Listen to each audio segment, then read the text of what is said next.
Hello, mech fans, and welcome to the Valhalla Club.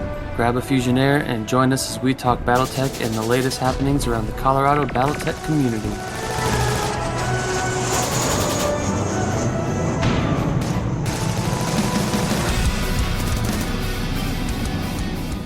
Hello, everybody, and thanks for joining us in the Valhalla Club today. I'll be your bartender for the evening.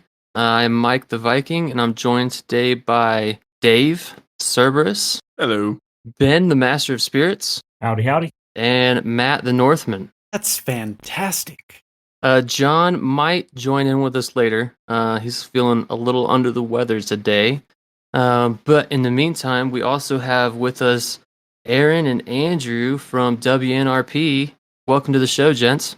Happy to be here. Good evening, gentlemen and Dave. That's right. Yeah. That's right. I'm in a class of my own. Sick burn, bro. Sick burn. No, you're the one who's burnt. I am. We can swear on the show, can't we? Fuck yes, we Yes, can. absolutely. I am fucking lobster toasty right now. We're starting out fresh. Sunscreen's your friends, folks. Sunscreen's your friend. I'm on the second beer so far. I'll probably be on 10 by the time we wrap up. Everybody else got their drinks for the evening? Squared away, sir. We're good. All right. Well, starting us off with guest intros. We already know who your favorite faction is. It's in your podcast email. So More or less, yeah. more or less, yeah. So let's just go straight into what's your favorite mech? What's your favorite ride? We'll go Andrew, then Aaron. Why not? All right. So little fun story is I have piloted the Marauder 2 for years. And it's one of them. I'm laughing because it was one of the mistakes that happened in Hour of the Wolf. I wanted to be in a Marauder 2C, not a Marauder 2C. And that's why in the first edition of that book, my mech miraculously changed weapon configurations halfway through the battle. And I remember that. When I pointed that out, I emailed Blaine right away when the book came out, and I'm like, dude, what happened here?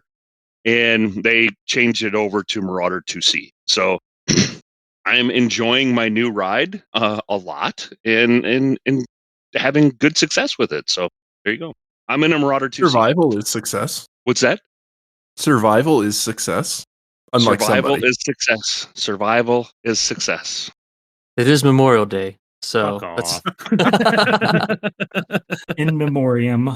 Today we The remember other Andrew. Aaron. So the That's funny what I story, got right the there. funny thing, I got right there. the funny, yeah, R.I.P. Yeah, yeah. We'll see. We'll see.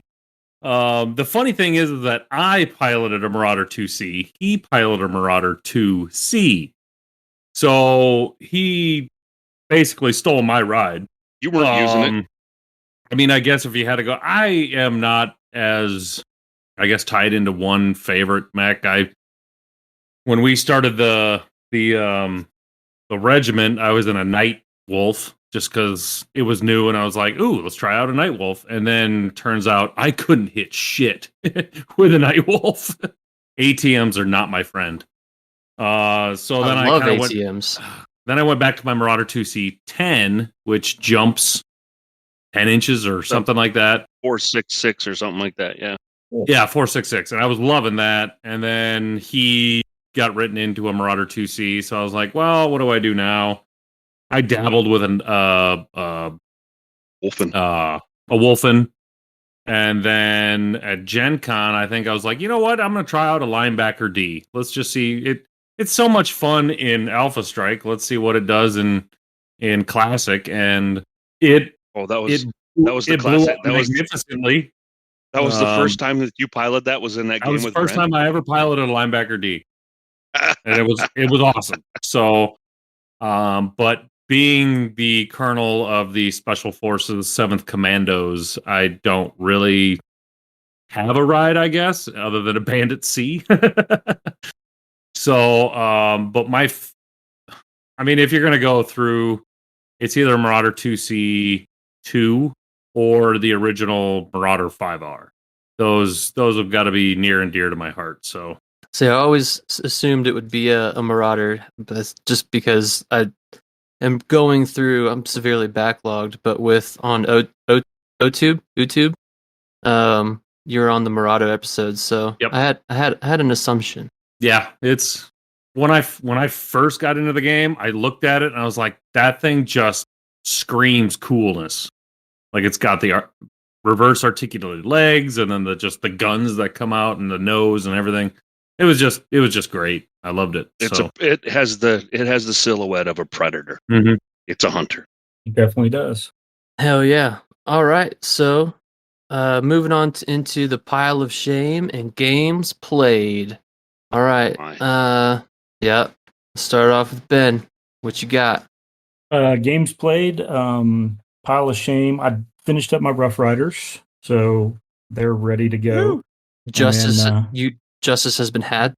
Justice has been had, so I got 25 units of Rough Riders ready to rock and roll. Damn. Nice. Figure out where they can fit in a 350 or a 600 or whatever. It's I think it comes with like 800 some points. It's a preview of the Yeah. units in there. Oh, you can trim some fat off that. Yeah, we can take some of that off. But so I finished that up, and I've been doing a lot of cleaning up some old mechs and kind of redoing them. And then games played. Myself and Charles actually met up last weekend and got a couple of rounds of 350 in, doing some testing on some lists. And last Friday, I got a game. We had a 6-player 200 PV game each. So 600 PV with 6 total players. 1200 PV with 6 total players. So that ended up Math. pretty good. Math is hard. So, so I got 2 games in this month, and then some painting. So that's where I'm at. All right, moving down my camera feed onto Dave. So I only got one game in over the last 30 days. It was over with Rick, and we did a 500 on 500s. My first time playing with formation bonuses, and I am sad to say that both of my Aries in the list got murdered. Rick came out with quite a few tanks, and they kind of wiped me out. But it was fun. It was like I said, the first time playing with formation bonuses, so I got a chance to try those out, and they did add a lot of interesting flavor to the game, and I'll probably play with them again. But I do agree that they probably shouldn't be used in a tournament setting because they do you went add... You went right to the question that I wanted to hear from you. Is it a narrative or a competitive deal? I would say narrative. They're fun to add, but there are some wonkiness to them that can change up the way things would happen. Plus, not only that, the rules aren't very clear of when you lose the formation bonus. So do you have to maintain that 50%, 75%, or whatever throughout the whole game? And it would also lend into you have to have a formation to have a formation bonus, which would not work in 350 because you can have anywhere from 3 units to 12 on the table at the same time. But as far as Pile of Shame, I have gotten absolutely nothing done because I have been playing way too much War Thunder and other video games. So I've been looking at things and thinking, man, I should paint those, but no, nothing has happened. Yeah, Though my wife did tell me I'm not allowed to buy anything else until I finish painting 200 units. So, but does she know about the Kickstarter? I'm gonna say she's gonna be very disappointed. You already bought stuff, my friend. You just haven't got it yet. You're on the she knows about right the now. Kickstarter. She is well aware of the Kickstarter. But on the clock. Yes, I need to get all those done before the Kickstarter shows up. So that we'll see. Yeah. I know. I've played with formation bonuses quite a few times. Definitely very narrative. Definitely not a competitive. They're way too swingy. And I'm a big advocate for, like, if I'm using them, I'm only using one battle lance. Especially because I usually play clan, so having a singular formation with 7 rerolls, that's a bit much. And if you have more than one battle lance or battle star, it's just ridiculous. But yeah, narrative games are a lot of fun. Definitely try using formation bonuses. I know I've hounded you a few times. It seems like you finally caved in. But glad you had fun. Matt, on to you. Let's go pile of shame first. I boxed up and put in my car to move 523 miniatures. So that was what I did with my pile of shame because I'm moving houses right now. So that is all I did this month as far as the actual miniature side. I did get a couple games in with the guys up in Fort Collins, kind of my parting games. We were meeting on Wednesday nights at my place in the aforementioned BattleTech bunker in my basement there. And but then they reopened our local game store on Wednesday nights to go later hours. So we started playing there again up at Haunted Cafe. So I had a couple games there. It was really good to have some parting games with the good group that we've got up there in Fort Collins. So had some fun there. Got my butt kicked, of course, because that's what I do. And so that's all I got. Moving on into Aaron. Games played. I have been swamped at work lately, so I have not played any games. Very apparent on Thursday Night Throwdowns, but I did watch Matt and Tommy play a epic game last night. I think he had his Falcon Guards versus Matt's early Succession Wars Ghost Bears, I think. It was fun. But the last game I played I think it was also an epic game. I played some Kellhounds versus early Succession Wars Kellhounds versus I think it was Matt's Ghost Bear early Succession Wars. So that was fun. I am planning on playing this Thursday. We're gonna get back into some 350. So I have a new unit that started as Star League Defense Force and then turned into early Succession Wars Free Worlds League. And in my pile of shame, I had them all painted green. And I was like, well, that doesn't really look like Free Worlds League. So I just airbrushed every left leg white and then went over with some contrast paint purple. And I was like, voila, it's purple. Free Worlds League. It's cheating, I know, but man, If it fits, it ships. man, contrast paint, and it's just so easy. You bring up the different eras. What's your favorite era to play in, Coach? Oh man, that is a good question. I really like Jihad, but let the hate mail I'm go. growing on. You can reach Aaron at. I've played a couple early Succession Wars lists, and I like that as well. But my early Republic Draconis Combine list is my favorite, and I feel like that era has a lot to offer. So I'm leaning early Republic. As you don't should like- for the I don't like- proliferation of Ares. I don't like Il Clan era because I feel it's an incomplete era right now. It is incomplete, yeah. So I can't say Il Clan, but early Republic is leaning on me really hard. So Very cool. All right, Andrew. Pile of shame. Games played. Oh man. So I actually had an accomplishment this week. I painted 2 full 350 armies in Ooh, one nice. week. I have yet to have a 350 painted for myself that's completed, but I painted my daughters, and a guy came in kind of late and said that he'd like to play, and said that it was premiere. He was like, "Oh, then I'm not going to be able to." And I'm like, "Just give me your list. I'll get it taken care of." So I painted 2 350s last week. Again, I cheated all hell and used contrast paints. Learning how they work. I'm about 70% happy with how they came out. I'm still working on as the paint dries, right? Some places are darker than others or that, but for the most part, I was pretty happy. So that was the pile of shame, I guess. I don't even want to talk about the stuff that is still on the shelf or in boxes yet. As far as games played, we play every Wednesday. We play of quite a group here in Minneapolis, South Side, that are pretty consistent on Wednesday nights. We get anywhere from 6 to 8 to 10 people every Wednesday night. So we're getting a couple of games in. We had a new individual. Shout out to Marshall. He just randomly stopped in the shop and said, "I need to hear about this." And we played a demo game, and he's been coming back last couple of weeks. So it's been.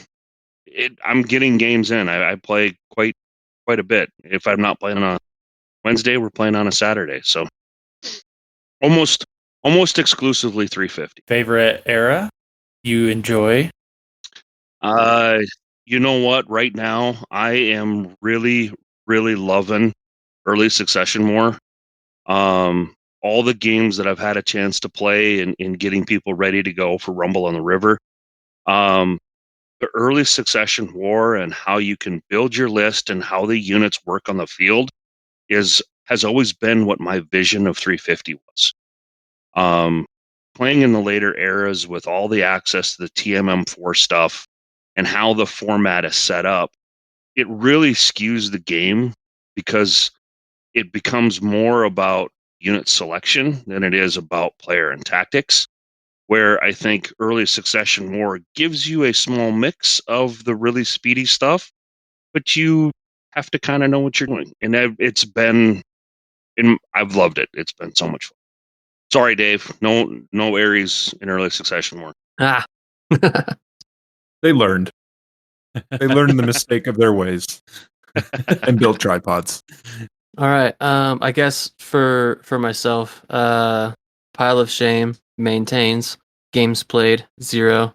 I went from a training event thing at NTC in California straight to the field here in Colorado. So I've been in the field for the past month-ish. So whole lot of nothing from myself. Wow.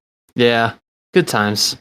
Wish I was not in the field so much. It's been a busy field year. But all right, so moving on into the main medal.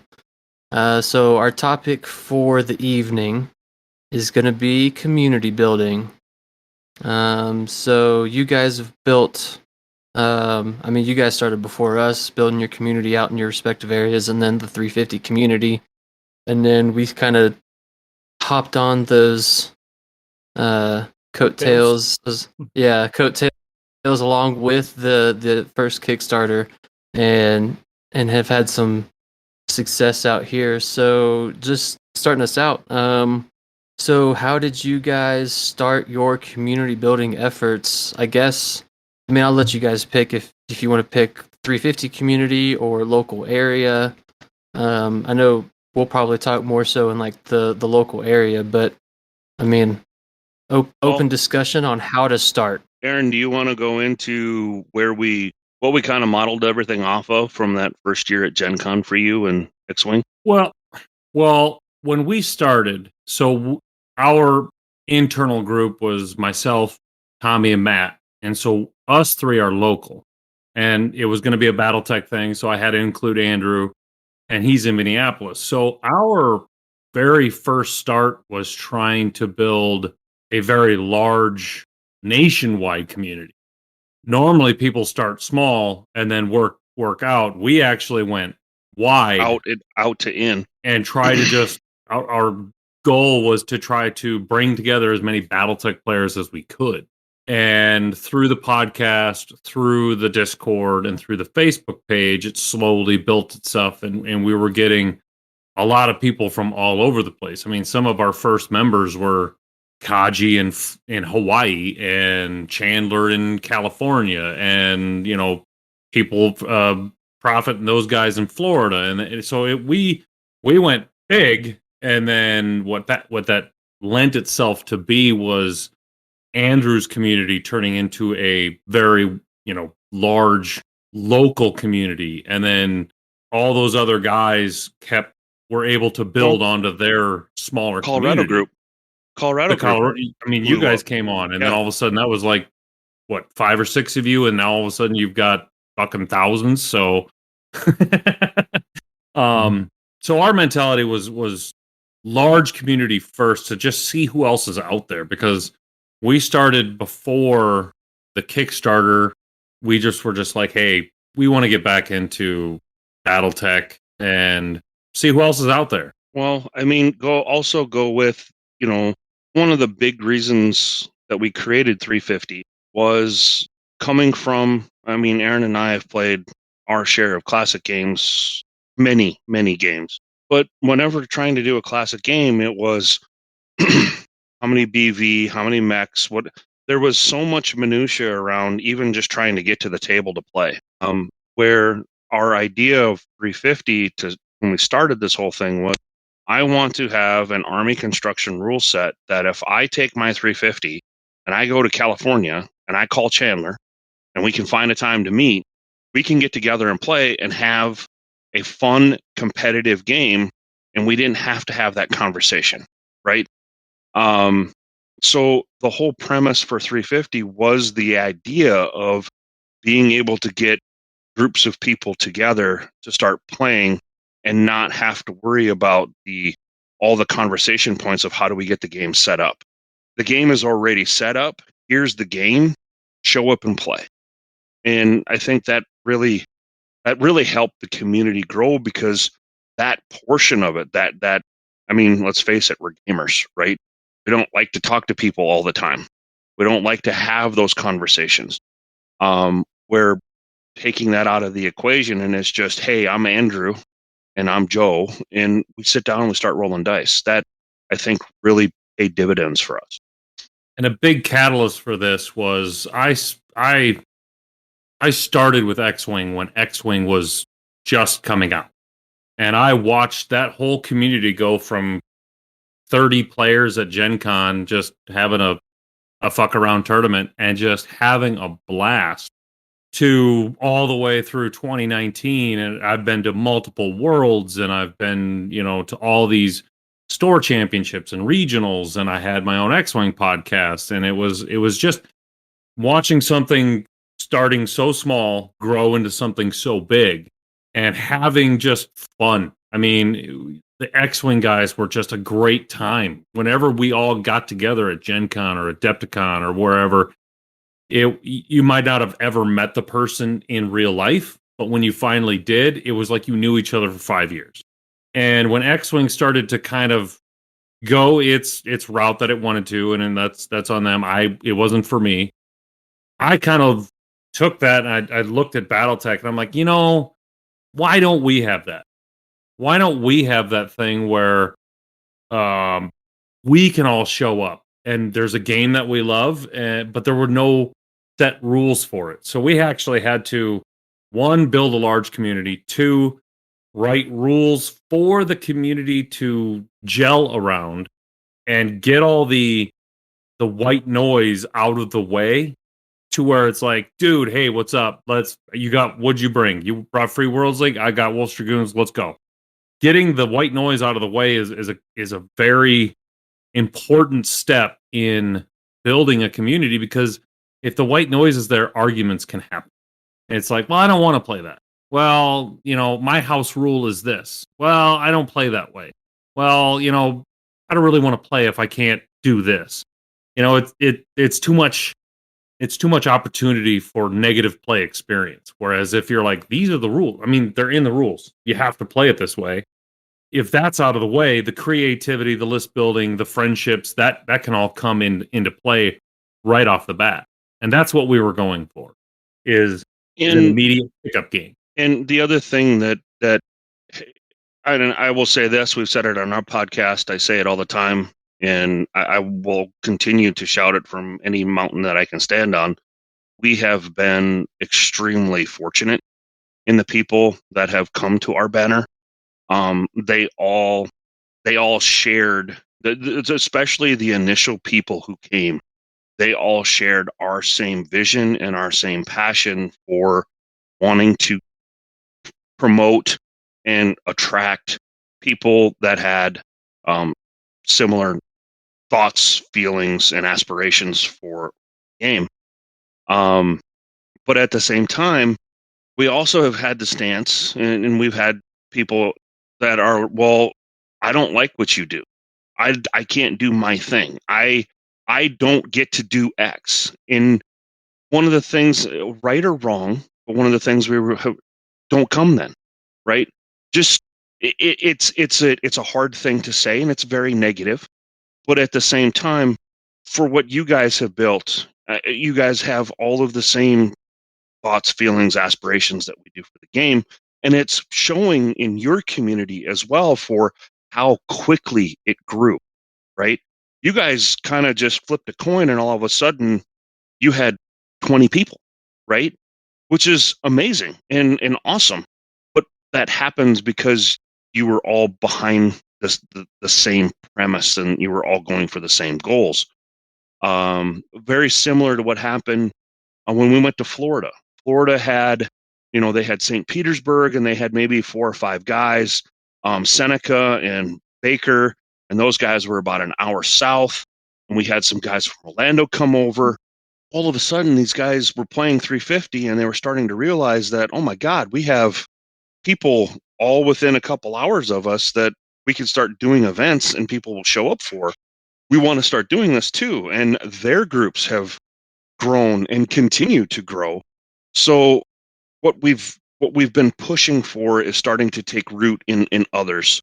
And, we're seeing that in LA. I mean, just talking with Paul. Oh, he's eating now. I'm sorry. I missed it. Oh. What's it say? What's it say? I'm gonna mute him. What's your Your fortune? ambitious nature will help you make a name for yourself. Oh! Dude, that's title of the show right there. You guys think that ambitious nature? We There were it is. very ambitious. We were very ambitious. you guys think that the standardization in a game that didn't come out as standardized, basically, with all kind of what you were saying is white noise. Do you guys think that standardization is kind of the way to bring together, and then you can kind of branch out again, or is standardization the way we should kind of look forward more towards growing the communities around the world, and just keep it that way? What do you guys view it? I think standardization was never there. So I think he said that. Okay, so that was our biggest thing, right? Because I remember telling all the guys when we were making this, I was like, hey, I just want everybody to know not everyone's going to like this. Like, there are going to be... BattleTech has always been a very, I can do whatever I want to as long as I can bend this rule or do this. When you take that away, there's some BattleTech players that are just like, I don't want anything to do with it. And our response was, fine. You don't have to play it then. And we're not making you play it. You do you, boo boo. Exactly. You do you, man. 3 years from now, when everyone else is doing it, and you're like, okay, fine. That's cool. You can do whatever you want to do. I think it's how do I want to put this? I think it's a great way to grow the game. Yeah, and if you have a standardized rule set that someone can go download, read, understand, and start making a list for their own, it gets them into the game extremely quick because everyone else is playing the same rules that you read. I think from a standardization, I'll take it one step back, and I think army construction, I think, was more of the key to anything, because I'm a demo team guy as well. So if I put out an army construction rule set and say, everybody, whenever you come to the store, bring a 350, I can write any scenario that I want and have a relative good understanding that if I go to everybody, whoever shows up, and I say, I need everybody to take 150 points out of their 350. I don't care what it is, but we're going to put teams together. You each have 150 points, and we can play. One of the things that, I've heard from other demo team people of, usually as a demo team person, you do the scenario, you must supply all the stuff, all the max sheets, dice if you need to. You should have everything available, so all a person has to do is show up and start rolling dice. Well, as in other miniature games, everybody's like, well, why do I go buy miniatures then? Right? I have my own stuff painted. I want to play with my stuff. I've spent a whole lot of time on this really cool piece. I want to play with it. And the army construction allows, in my opinion, because and I've had good success with it, being able to put a scenario together, have 7 people show up and say, okay, you 4 want to play together, you guys got to take 150. You 3 want to play together, you guys got to take 175 or whatever it is to make it work. And I haven't had a scenario skew because somebody brought something that fucked the scenario, right? You can spend 3-4 hours writing a scenario, play testing, figuring out how it all works. And then if you open it up and say people can bring their stuff and play, one guy with one mech can screw up a scenario. And that makes it hard. Like you mentioned, it's kind of just the standardization of army construction. That's on our Discord where we do most of our game planning. That's always the first question. Okay, we're coming together on Friday night. What PV do I bring? Right. So that gives that standardized. Okay, we know what we're doing this night because we know what kind of the basis, and then we can go from scenarios from there. So I'm just thinking of like people that are trying to get other players in their own little community start growing. I think that is a great place to start. Is like, well, how much do I bring? It kind of makes it easier you're tapering down the amount of decisions you have to make on game day when you come to the table and you're like, oh, I need to decide all these other things. I don't have to decide PV or something like that. Taking it a step further, since LVO, I've had 5 or 6 new people come in Minneapolis since LVO. And one of the things that I've heard from them is by doing an era as well, really, really helps, right? So not only do we have an army construction, but the MUL is so big and so vast, right? There's tens of thousands of units there. And if you say, hey, go to the MUL and make an army and follow these rules, and you go to, I want all of the mechs, right? Well, that's 10,000 units. Going to an era and being able to whittle those rats, I call them rats, right? When you go to era and choose a faction, that's your rat for picking your army. That it really helps narrow and get people focused on, okay, I need 275 points out of this rat. And I can use mechs, combat vehicles, infantry, and maybe support. Maybe you guys are into support vehicles. I don't know. Either way, it makes it much more digestible for people, especially new people. And then as they learn, right? That last Wednesday, I didn't play, but I pulled my tablet out and I walked 3 people through, this is how you navigate and work the MUL. And they were like, oh shit, well, that's not so hard. But it takes that 10 minutes to, this is how you navigate this page, and this is kind of what you're looking for. And then the light bulb goes on, and now they're building lists every day. So, much like I'm sure most of us do. I think it's it's a great place to start is how to use the MUL, because that's my 12-year-old and my 10-year-old. They need that like structure, and I think a lot of us do. Is like faction and era, start there, look at the minis that you have with what you've got, and you can have some fun. So I think it is a great place to start.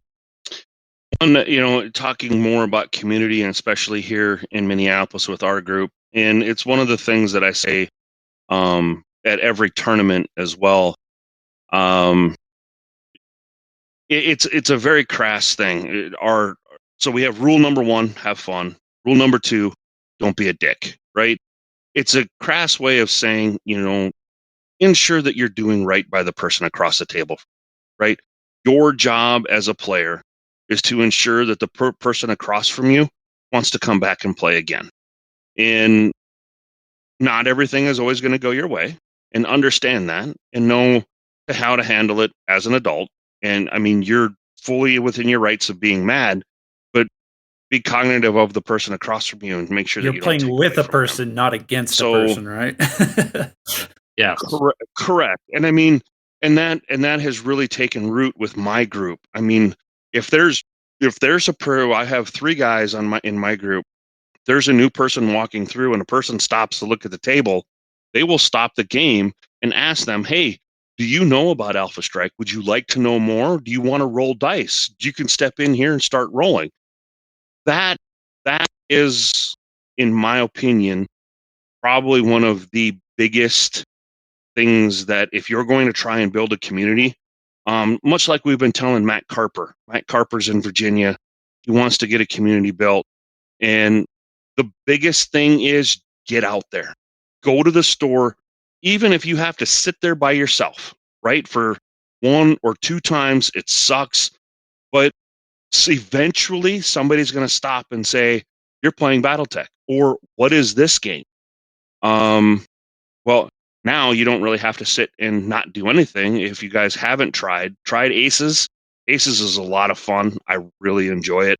I'm excited for where that product goes. So just getting out there and then being approachable and making sure that when you get that opportunity to talk to somebody, that you capitalize on it as much as you possibly can. Yeah, I I have know. a little bug about Aces. I think they marketed it wrong.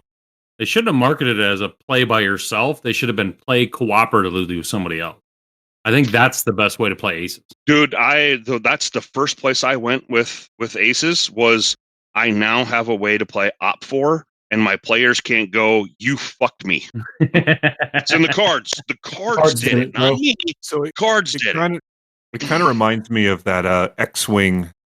What was it? X-Wing Legends or? Oh, here's exactly the Artillery Cluster. Yes. Yeah. Here's Here's the the Artillery Artillery Cluster. Cluster That was was fantastic. a great Yep. thing that X-Wing. I mean, I think it was player developed, wasn't it? That was player developed. It was 100% player developed. And it changed the way you could play X-Wing as a game, and it made was it great. fun. And that's what Aces is. Yeah. The first place that I went to was now I can do a hero mech with a hero deck and have the hero deck maybe infer maybe some of that battlefield formation bonuses. I went off the deep end right away with it and went, you could do all these neat things with it, and it's still in development. So His hamster wheel went running wild. yeah, I needed to grease And I the think wheels. your mention about the kind of getting out, and especially like we like to do our events in kind of areas where people can walk through and do stuff like that. I know Ben has talked to a lot of people at events. Maybe Ben, you can share your experience about just being kind of open and inviting, and kind of we've gotten many players that come play just because they came to a store, saw us playing.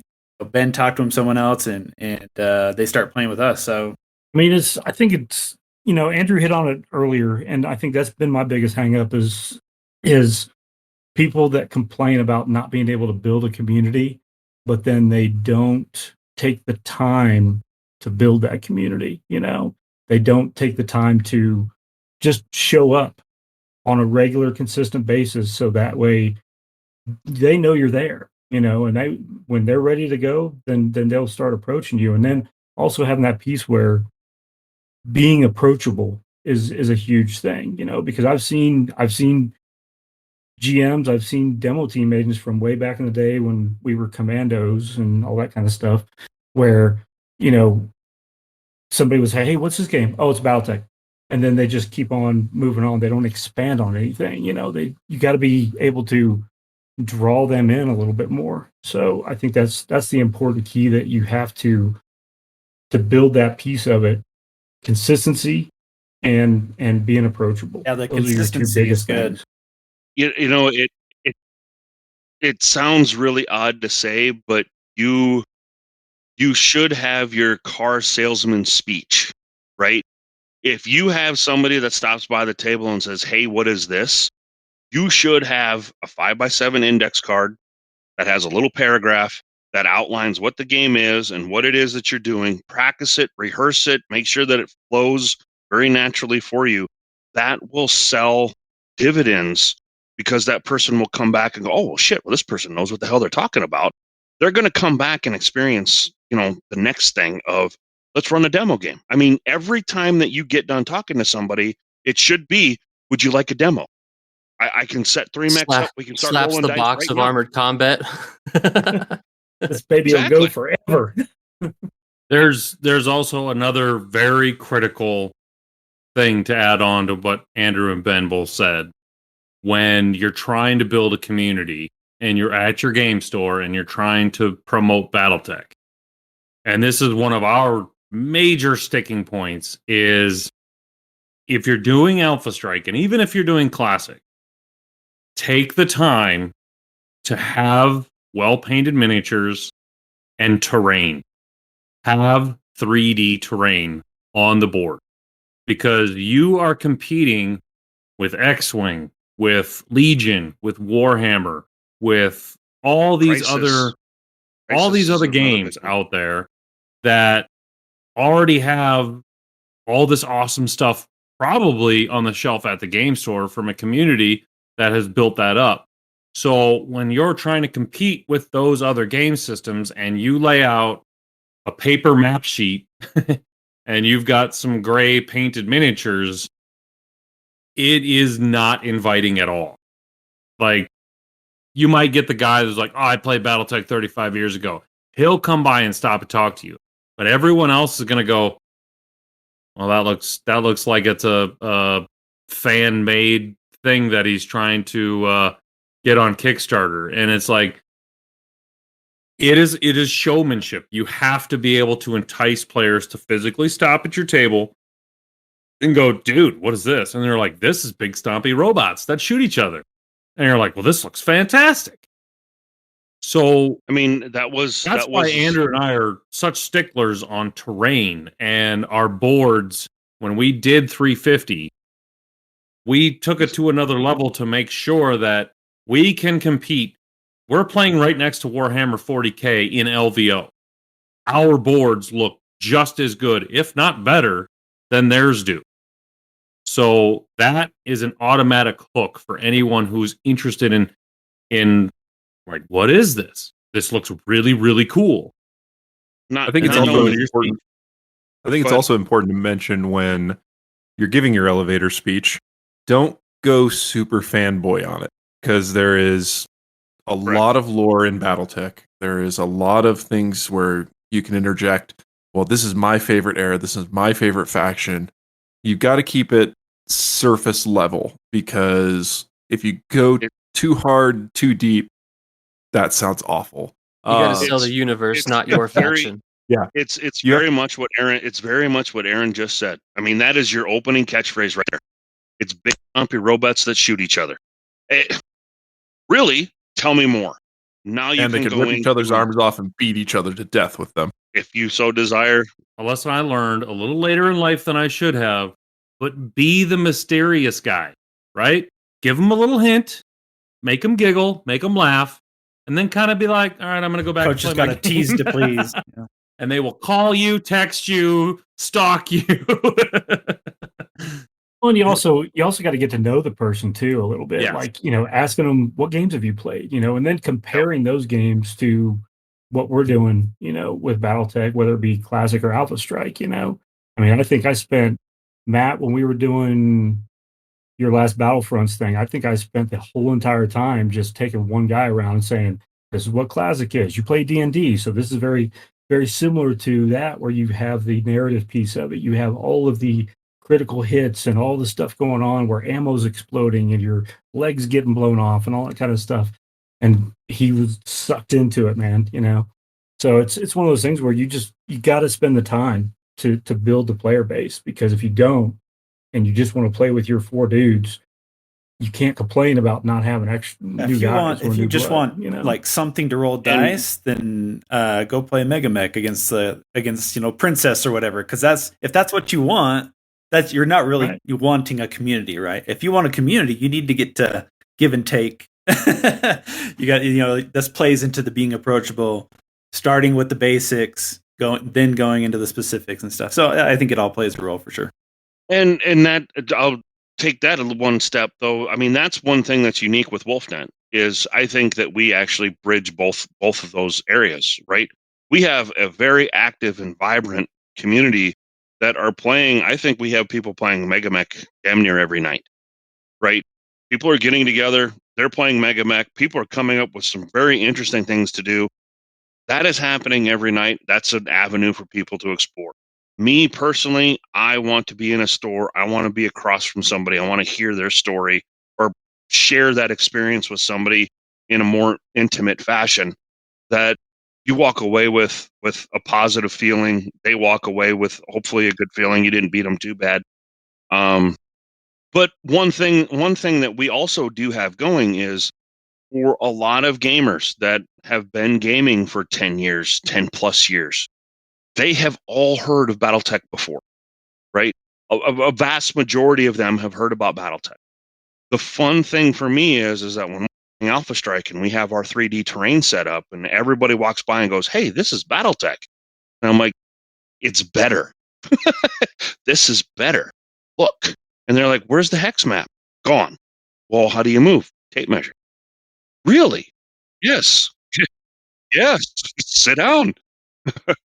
I'll admit that's why I like Exos Classic so much, because it kind of bridges that gap between Alpha Strike, 3D terrain, hexless movement, and Classic. And I think that it's a really. I wish the rules were a little more updated, but they're still okay and they're still playable.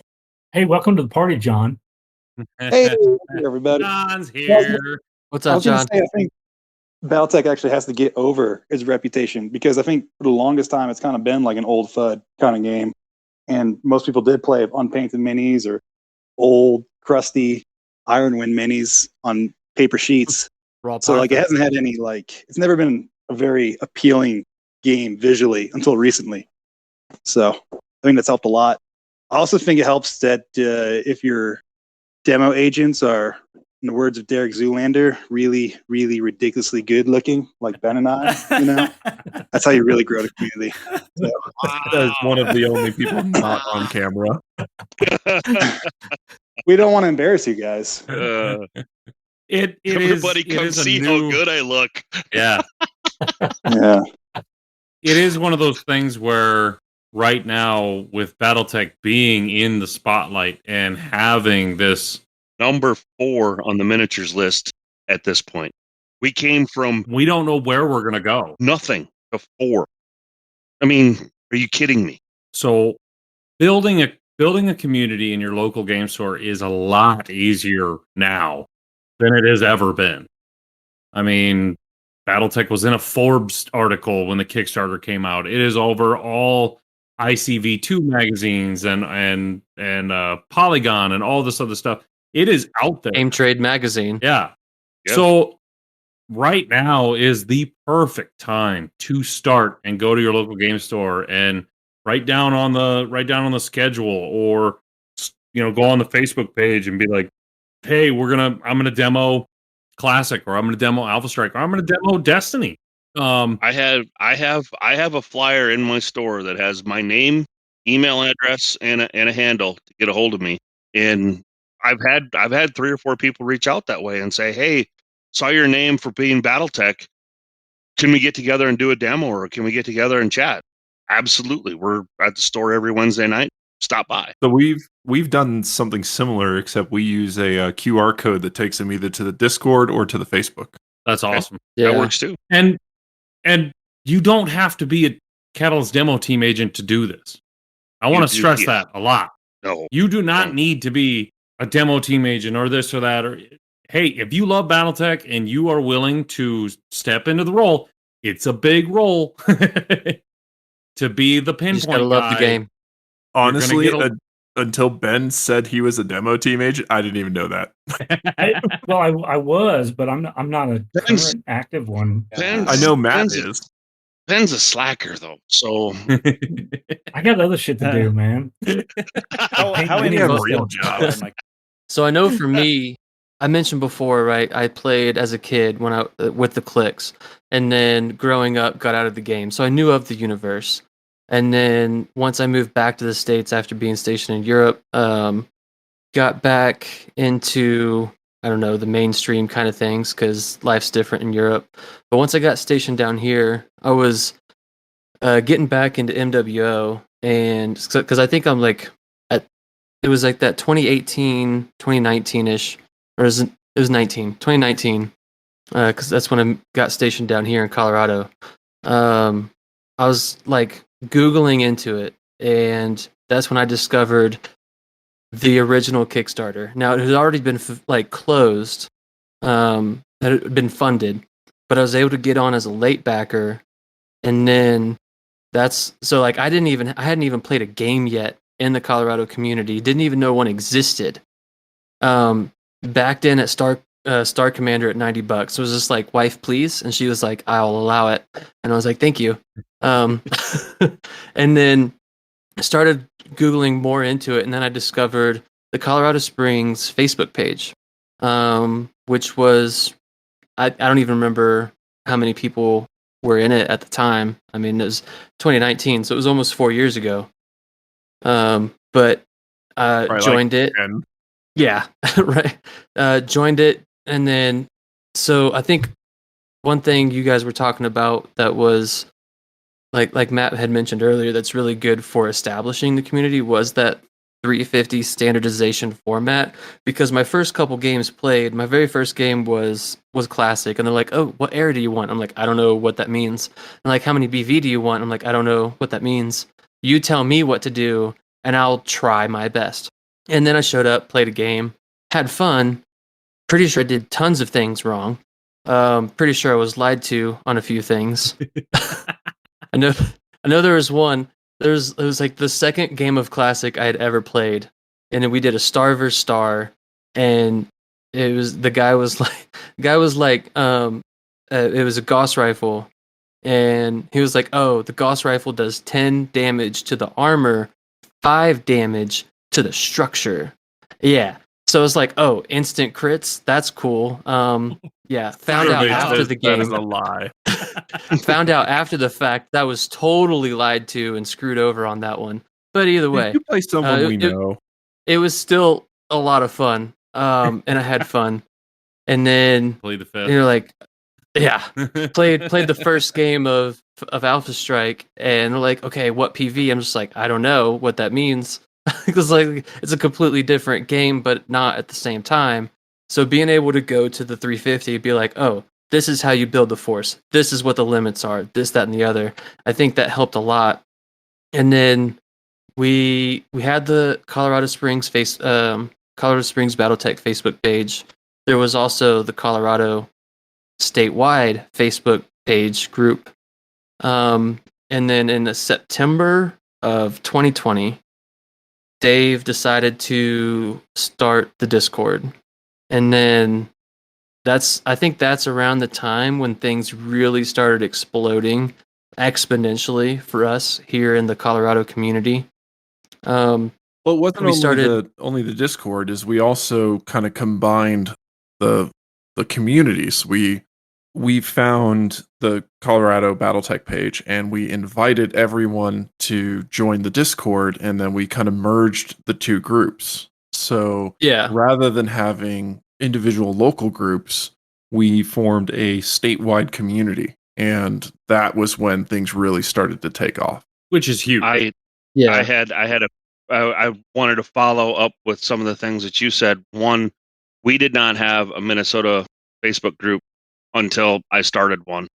I started it, and within 24 hours, I had 98 people. I didn't know that there were 98 people in Minnesota that even knew what BattleTech was.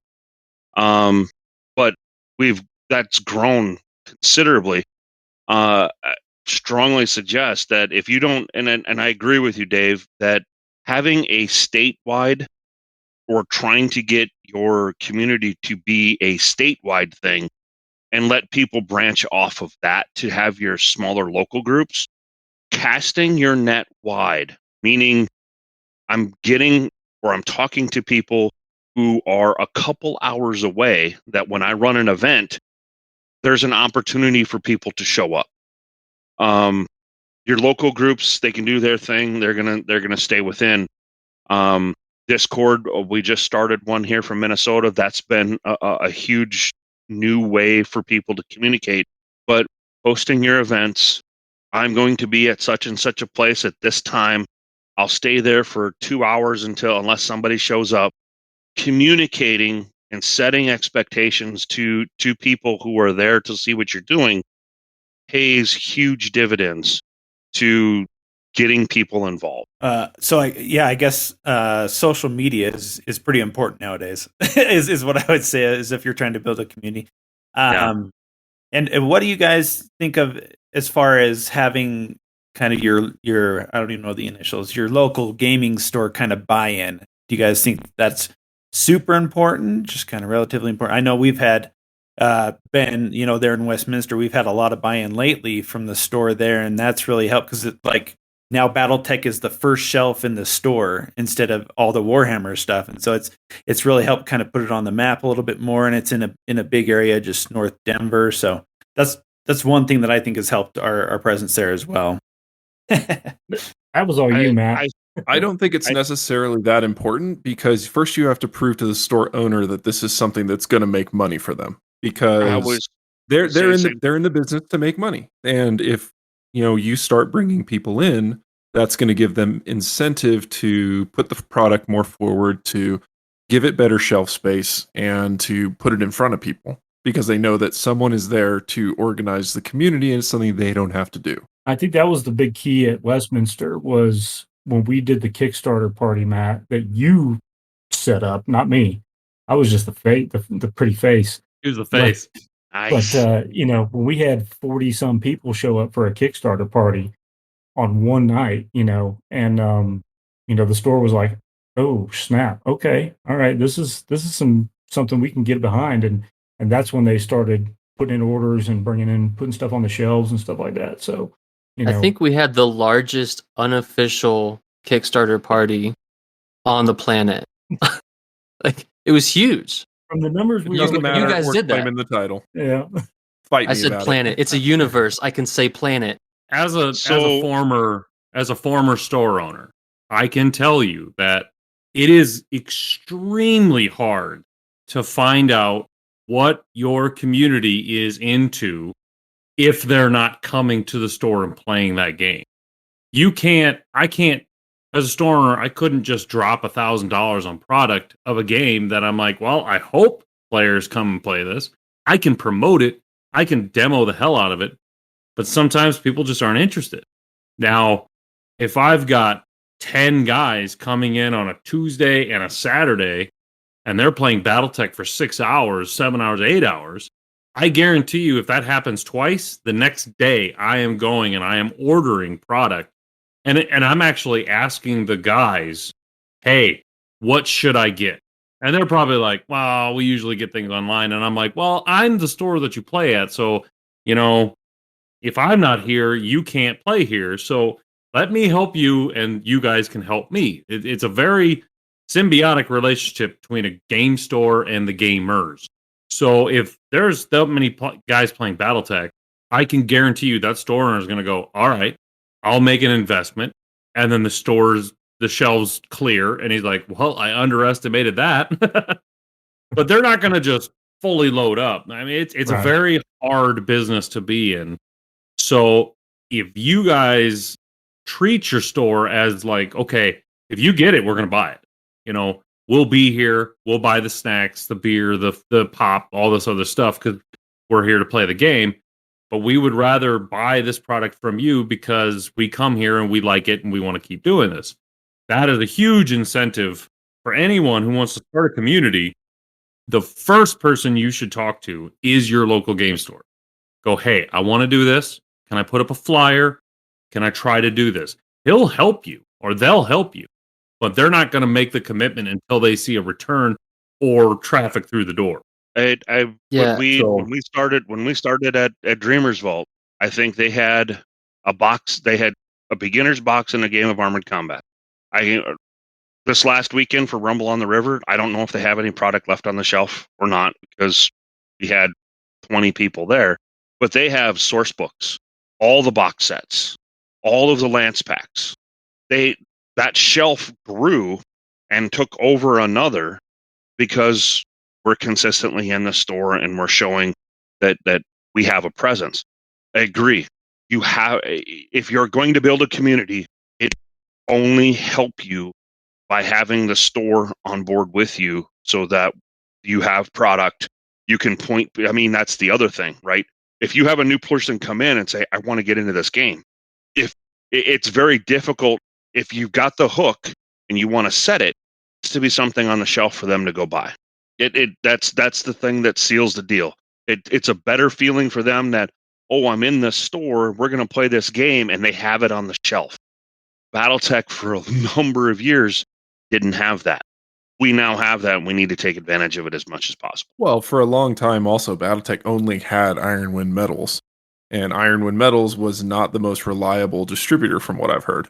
So, I mean, there's and definitely the other dark piece of ages that of too BattleTech. is, I mean, Ironwind's Metals, that's a lot of shelf space for a store too. I mean, just to get 10 different units, I mean, that's a lot of shelf space, you know. I don't Having know, the Ben. box I'd sets- actually argue that a 5-pack of Ironwind Metals takes up just as much, if not a little less, than the box sets. However, the box sets eliminate the variety. Pegboard. Well, they also eliminate the need for a pegboard. You can put Right. Yes. box sets on the shelf. Right. Ironwind stuff you have to hang on a pegboard, and that Well, I that- agree. It and takes because of more so space many- to do that. So many things that Ironwind makes, there's such a huge variety that you're going to be rolling the dice right. on You don't, what you the don't people know want to what, buy.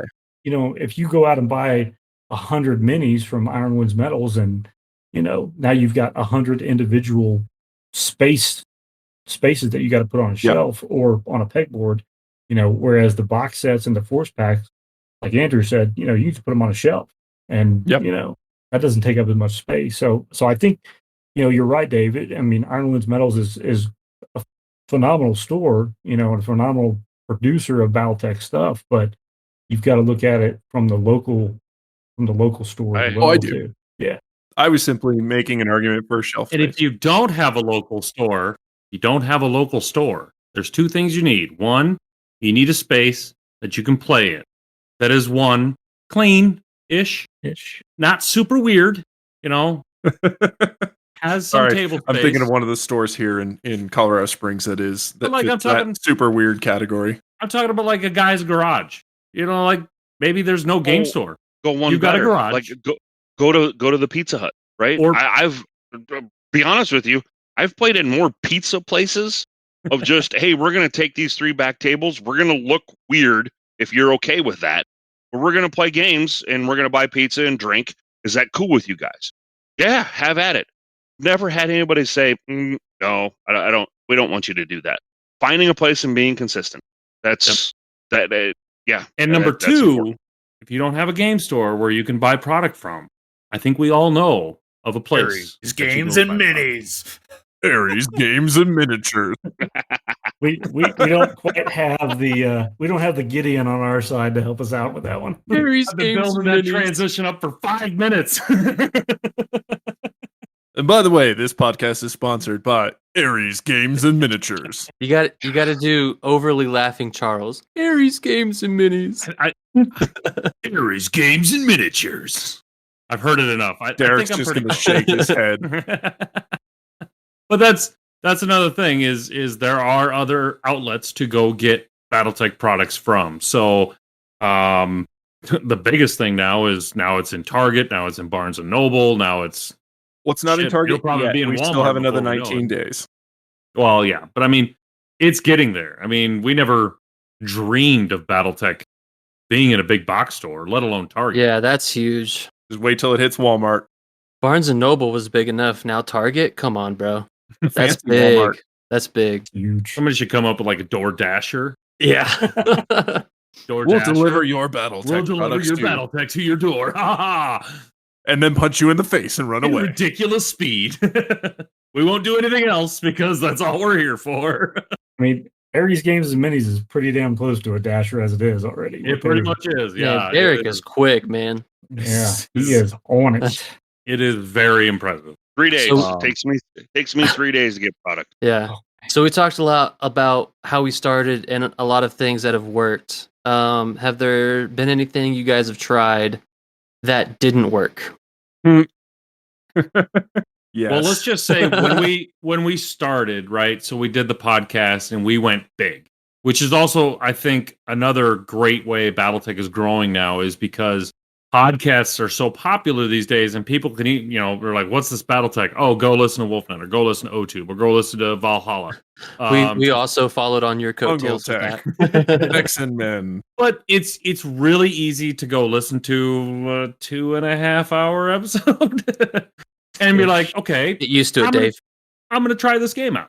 A couple of things that didn't work out for us. Well, one was Audio on the first 6 episodes. audio, 100%.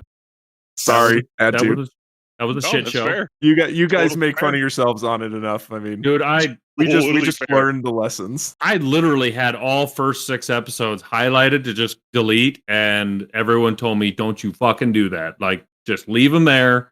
Lessons learned. It's like, all right, we'll do it. Like, we probably lost a lot of listeners, but whatever. Man, I don't know if it's a failure, but it's just it's something that we put a lot of effort into, and then these days have like let kind of go to the wayside or have transferred to other people is like the regiment stuff.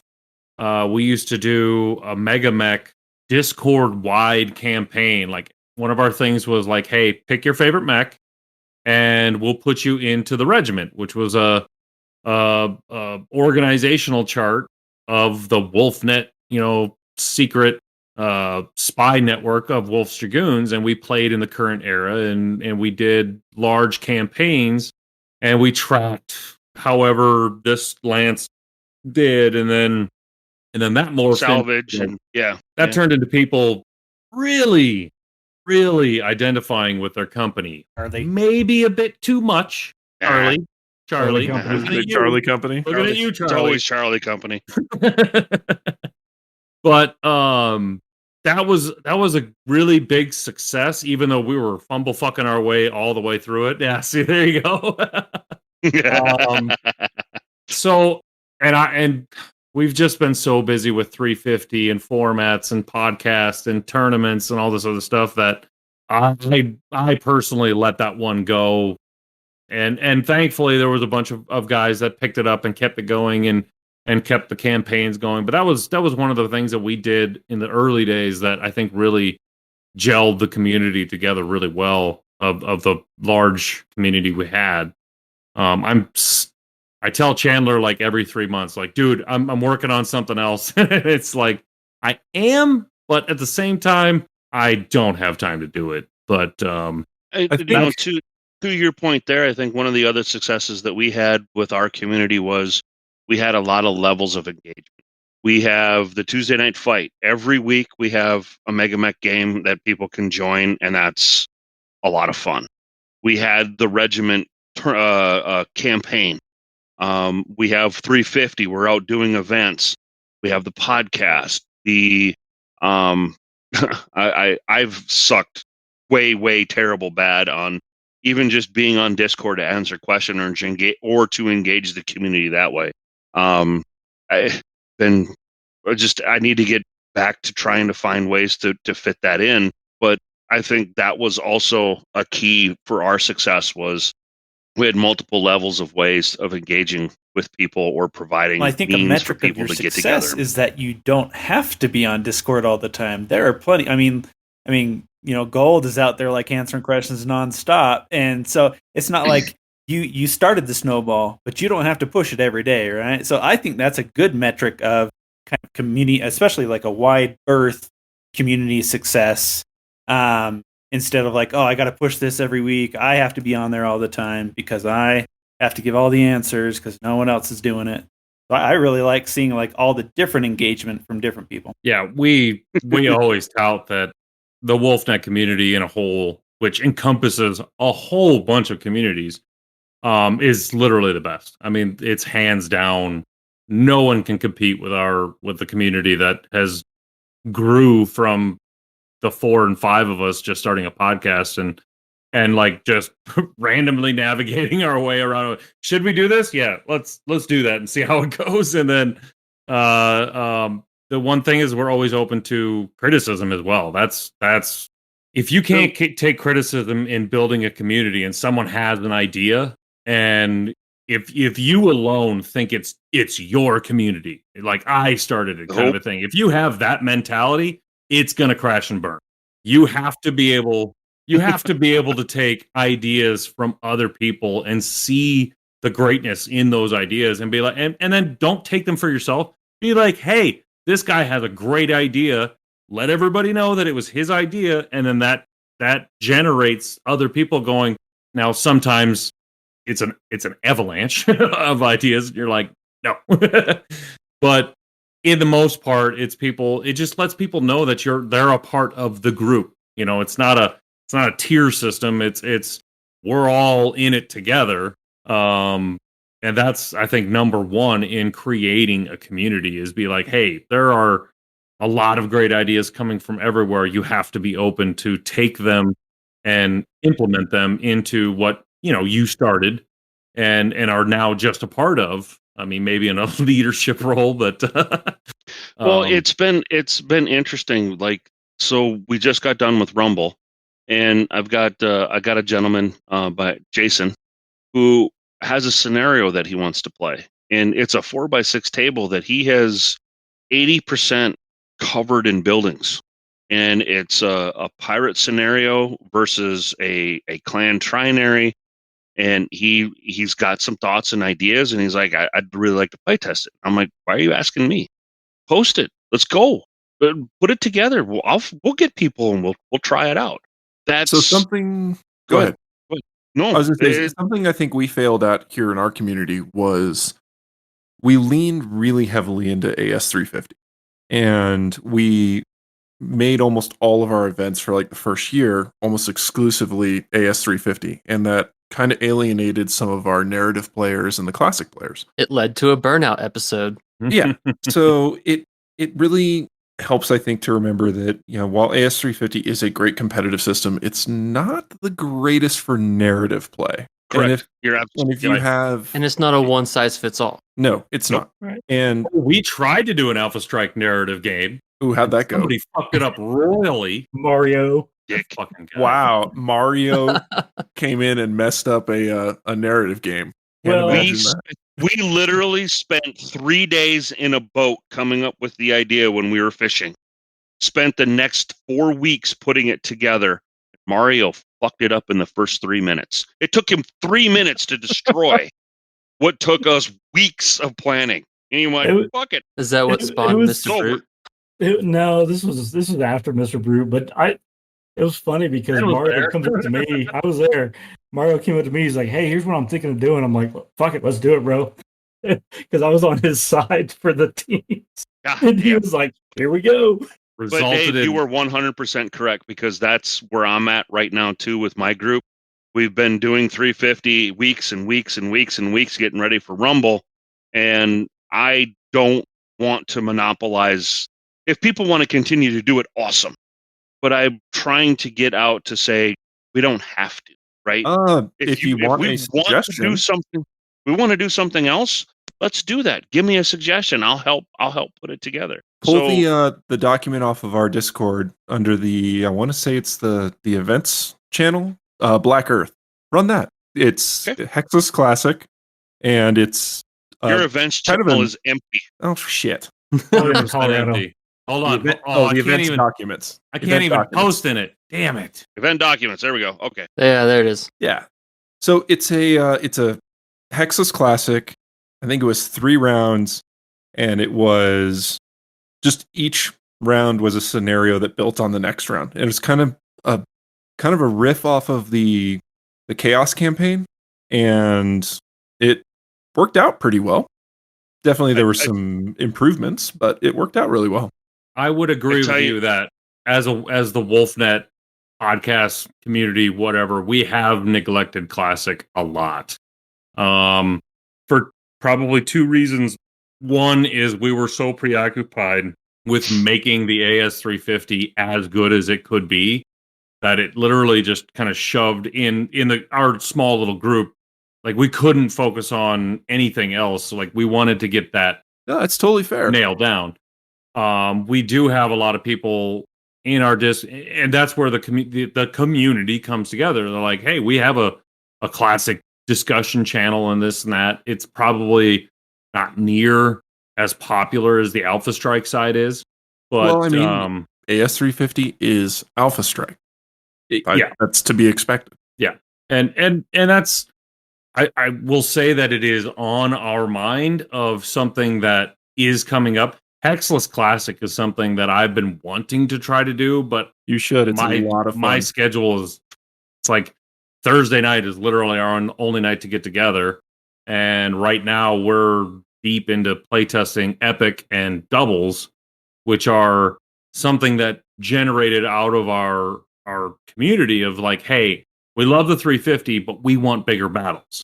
We're like, okay, well, let's try to do this. And then, so now we're in the same process of trying to do that. But there are a lot of people that are like posting all the time about, hey, we did this classic game. The battle reports is a lot of classic stuff. Classic definitely lends to better battle reports. Yes. Oh, 100%. Yeah. Alpha Strike battle reports are like very dull. I shot at the Dasher. The Dasher died. But no, I think it's important to remember that there are two sides to the game. And if you focus too hard on one side of the game, it's going to hurt the other side of your community. So it's important if the one odd thing that I have here is that Burnsville, my local game store, is the AS store. The Source plays every Thursday, and they have an ongoing Solaris championship deal going on. So it's almost like we have one store for AS and we have another store for Classic. So we don't have a lot of cross or need to for that. But I would also like to have my local player group try Classic. I don't think I have very many people who have even tried it. So honestly, I can't say that Hexless Classic is any better choice to get Alpha Strike players to play Classic because you're using 3D terrain. It's Alpha Strike movement just with Classic rolling, right? Sort of. So it's a 2-to-1 conversion. So every move that you would make in Classic costs you 2 inches. 2 inches, like a turn costs 2 inches. Yep. 1 MP is 2 inches. 3D terrain, 1 MP is 2 inches. Practical line of sight. And then a full record sheet. I do recommend when you're playing Hexless Classic, eliminate the stupid rule for partial weapons being partially blocked, because it kind of takes too much time to debate. Like, oh, your arm is covered, your large laser is out of play. It's more fun to just give them partial cover and fire. Okay. It feels more thematic that way, and just it's easier, and it keeps the game flowing a lot better. Okay. One of the things that I think I've read the book about 3 times, and I can't understand the book, I just need to do it, is I would like to start doing Destiny. Me too. Like, I want to try to do a Destiny game. Like, just try it. Be like, hey, do I like it or don't I like it? Because I don't even know right now. Are you talking about the role-playing Destiny or the... Not the Time of War, not the full-on RPG, but Destiny's kind of like... what is it, Renegade RPG? Or is it a Destiny game, right? It's MechWarrior Destiny. It's like the Alpha Strike version of a Time of War. What I've heard from people is that if you're going to do the Destiny game, that because each player has a role in the narrative, right? You can pass off the narrative to each individual. And if you don't have a group of like-minded individuals that are focused on going on a goal, one person can really derail the story rather quickly. Well, you can see the same thing in D&D. Yeah. Okay. Fair. It's very, very possible to. But I would love. I'm usually the one that does it. I'd love a YouTube channel that we would do that on a bi-monthly basis or whatever. Yeah, I think it would That'd be great. A blast. I just need to learn how to. The book is not the easiest read. It's very abstract. I haven't finished reading Destiny. I have it, and then I got to that area.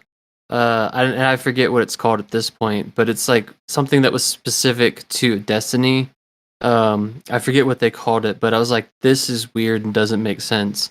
But like what you were talking about, Andrew, I mean, Ben talked about back in episode 3 during our campaign chaos with the rolling or rolling GM where it would change each month. It's super doable. It's just like you said, has to be like-minded, so it's not just immediately derailed by one, asshole or something like that. Yeah, I agree with you, Dave, that you need to, if you're the community manager, if you're the person that's out trying to build your community and become that de facto leader, if you will, I agree wholeheartedly that you can't stay focused on one rule set versus the other.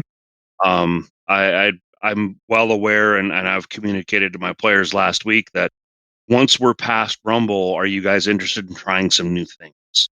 And resounding yes, which, because we have people who are excited about the IP, not just Alpha Strike. So I agree. And, one of the better things that you could do, I unfortunately don't have it, I don't think, for me at my store right now, but maybe making or reaching, that person that says, hey, I want to do some classic.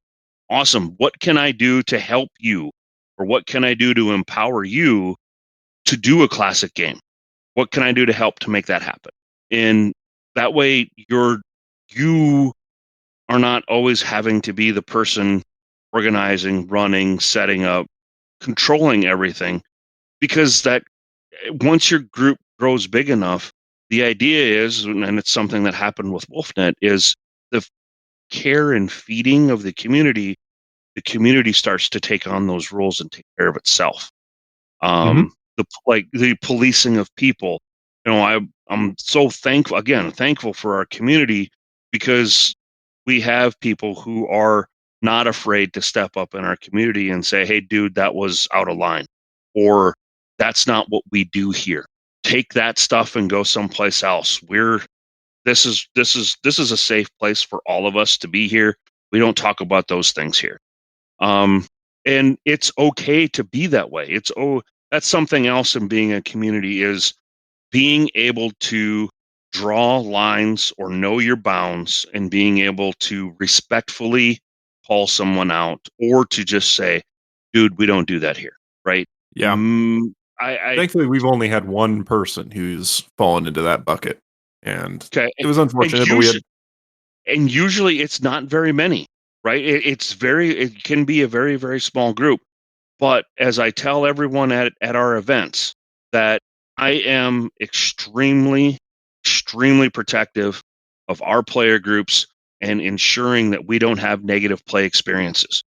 If you have a problem and I pull you aside, I give you an opportunity to try and calm down, and you can't, I'm going to ask you to leave, because you at the table are going to bother the person across from you and the 4 people alongside of you.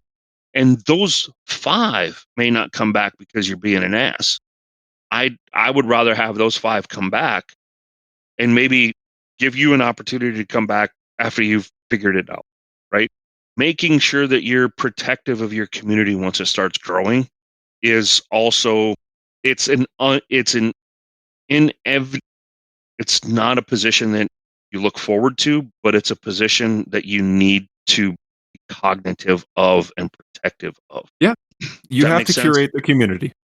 You have Yes. to protect it, you have to make it grow, and you've got to make sure that it grows in a positive direction.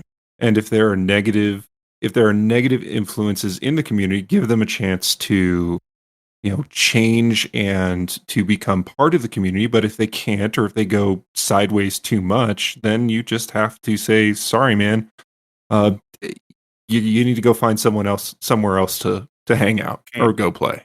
It's a hard call to make. It is not something that should be done lightly, but it's necessary sometimes. And it's an odd thing to be saying, right? Because I mean, Ben, you can maybe back me up here a little bit too. When it comes to the demo team and that, it's a very inclusive. Even if you're an ass, at least you're at the table rolling dice. And I subscribe to that. I am more about ensuring that everyone has a positive play experience. And if you're the individual that's giving us a negative play experience, I will pull you aside. I will try and treat you like an adult. We're going to have a respectful conversation. I'm like, dude, you got to relax or stop, right? You're too much, whatever. And if you can't, that's fine. Okay. Take the night off, come back and try it again. But everyone's not having fun, and you're kind of causing us a problem. They're uncomfortable conversations, but you have to be able to have them. Mm-hmm. And have them in private. Absolutely. Don't have them publicly. You go outside. I mean, that's like being a manager at work, right? You never berate a person in front of their coworker. You always do it behind a closed door. You take the time to make it be personal, and not make it be personal, but be personable, be personal in the interaction, and not make it be a thing, because that becomes another thing within the community that has to be managed or is talked about or whatever. And that's not what you want to have, right? You want to get together, talk about BattleTech, roll dice, create stories, and laugh. You don't want to talk about, well, that guy last week, or that guy a month ago, or you don't want that. That's negative play. That is a negative play experience. And don't do it over social media. No. Ever. Don't ever do it over social media. Unless you're okay with it being posted. It's just a cop-out, man. Yeah. It's just a cop. Just do it to my face. I think I'm a big boy. one of the things that we've really had success with here in Colorado as far as community building is our events. We've had pretty routine events every couple months or so, and we've had really good success. What do you guys view the importance of events, large or small? You know, it could go all the way up to like, Adepticon or whatever. What do you think those play a role in community building for BattleTech, especially? Well, I think it's paramount. The events get people in the door at the event. That's where people meet the other people in the community. And the more face-to-face time you can get with everybody in the community, the better the community will be. Not only people's excitement for being in the community and showing up on a nightly basis only goes so far, right? There are rare people who really, really enjoy just that getting together. I don't care what I got out of the house. I'm with friends and I'm rolling dice. Having an event like for us, right? The whole era thing. When we have an event that's coming up every Wednesday night, or what I'm going to try and do is maybe move it to every other night, that we're doing AS 350 preparing for the next event, right? Because people need to test their lists. They need to find out, does this unit work or does this unit not work? That generates excitement within the community that gets people to come out and play, and it gets them to keep coming back because you're in a play test phase, right? Trying new things each week.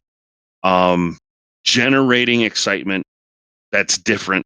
Well, not necessarily different. I mean, AS 350 is changing the era is different. And it's usually different enough that it generates enough excitement right now. So, but Dave, to your point, right? Being able to switch up and go, one thing that I'm excited about, ran across Randall Snyder out of Florida has gone through the Chaos Campaign, Interstellar Ops, and basically pulled out all of the stuff for doing an Alpha Strike campaign.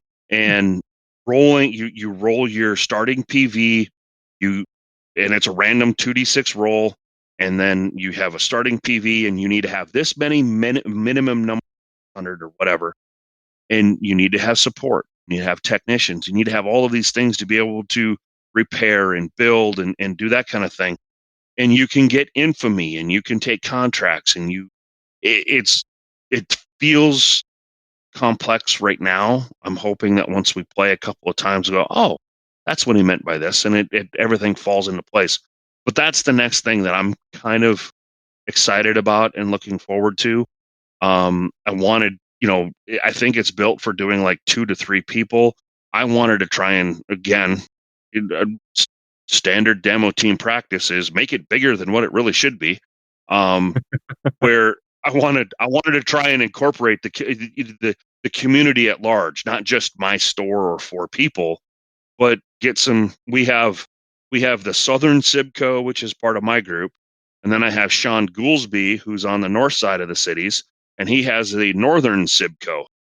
So being able to try and intermix those two, or be able to get together on a Saturday and say, hey, we're going to do campaign stuff, and be able to play against people that you don't normally play against.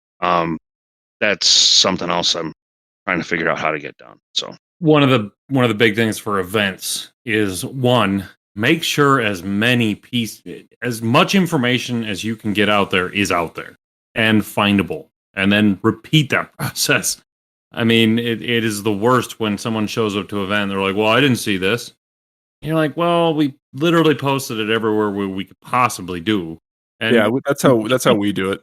Is we usually use the Google Drive, and we put a document on there that's publicly available, and then we attach it to the Discord event, and we also attach it to the Facebook event, and then we continuously update it, and then put a note in there saying, hey, the event document's been updated, and go from there. Yeah. And it just alleviates a lot of problems, and everyone's on the same page. And it doesn't matter if it's a small event or a very large event. It needs to be handled the same, where it's just, here's everything we can possibly give you. Not every event coordinator is always on the same page either, so there are mistakes sometimes. But so from what I've gathered over the last hour and a half, from what I'm hearing, building a community is just get out there, get in front of it, be the face. Rule number 1, don't be a dick. Be accepting of everyone. Actually, that's rule number 2. Rule number 1 is have fun. Rule numbers 1 and 2, don't be a dick and have yeah. They're wrapped up because you can't have fun if you're being a dick. True. Well, I don't know. There's some masochists out there. Yeah. But start your community yourself. No one's going to do it if you don't. If there's not a community already and you want one, go make it happen. Tools that are great to have. Facebook groups are great because they're searchable. Yes, we have our statewide Discord. We wouldn't have that if it wasn't for the Facebook group already, because you can't search private Discords, which is what 90+% of them are. So it starts with, those easily searchable things like Facebook groups. Once you get enough of a group, not a following, a group, then maybe you can branch out. I know, like me personally, I prefer Discord for the local community because Discord is a hell of a lot more organizable, structurable. We'll have channels for Alpha Strike Classic, battle reports, and then we've got the forum channels for game planning. So each region within the state of Colorado has its own forum channel for game planning purposes. So Denver has its own one, Colorado Springs, FOCO, this, that, and the other. So once you get a decent enough base, then it's great to branch out into Discord. One thing we had success with, and again, props to Alex here, was building those flyers. He made the flyers, we printed them out. It had QR codes to the Facebook group and the Discord server. Make sure you use an invite code for Discord that never expires. A lot of people mess that one up, but word to the wise there. And then the majority of stores have essentially like a looking for game or looking for group wall. So that was one of the first things I did, because I live right next to Gamers Haven, and in their previous store before they moved, there was this 3-foot hallway between the store and the war room, and on that wall was the looking for group or looking for game, where there was just index cards everywhere of people looking for groups. And I hung that flyer up, and once I hung that flyer up, we were getting 2-3 new people to the Discord every single week. So yeah, no one's going to build a community if there's not one already. Like, if you're already in the mindset to build the community, just take that leap and do it yourself. And if you want some help and pointers along the way, there's a myriad of people to help you do that, and will happily help you do that. I will go out of my way and make a QR code for you. I will build everything for you, and I'll just, here you go. Here's everything you need. I have a Discord server template that I could give to anyone, and it will automatically build 80% of a server for you, and it's ready to go. All you got to do is change the server or the channel why names. You can't move. It's a digital product, can so find any of these it's tools alive at anywhere I go. magicmics.com. So Oh, no, don't use that name. but if And you want pay help, him, you'll get reach something out. special. I don't ask for payment. I just want to help. Next, I Mike's am going to talk happy to about help. stripping minis. It's a lot of Stripping it's a minis. lot of fun. Yeah, he'll strip your minis for you. Nope, that you can do that yourself with LA Awesome. See the previous full monthly episode. But yeah, no. If you need help, reach out. There are people that will be jumping at the bit to help. Honestly, if you let us know, we'll probably do 80% of the work for you just because we're happy to see the community grow. But I think that about wraps us up. I have one with last the thing. One little Go ahead. tidbit. If you're in a community, try to make it better. Do what you can to try to make it better. Don't just sit back and ride the wave. If you can offer something up, run a game, make a flyer, anything you can do to try to help build that community, do it. Just because you didn't start the community, you're in it, make it better. Equal ownership of the growth of the community. Yep. One 100%. person doesn't control it all, and a community does not survive off of one person. I sure as hell wasn't one of the early founders of Colorado Springs BattleTech. But now I'm running a Discord and a podcast and editing the podcast. Like, be the change you want to see in your own community. Unless you're Chandler, just stop, man. Just stop. Just stop. We don't need any more hot dog cider. AC20s for everybody. I think that's a great transition into our drink of the month. What? No, that's too Out early. of order. Out of order, sir. Out of You order. are out of order, sir.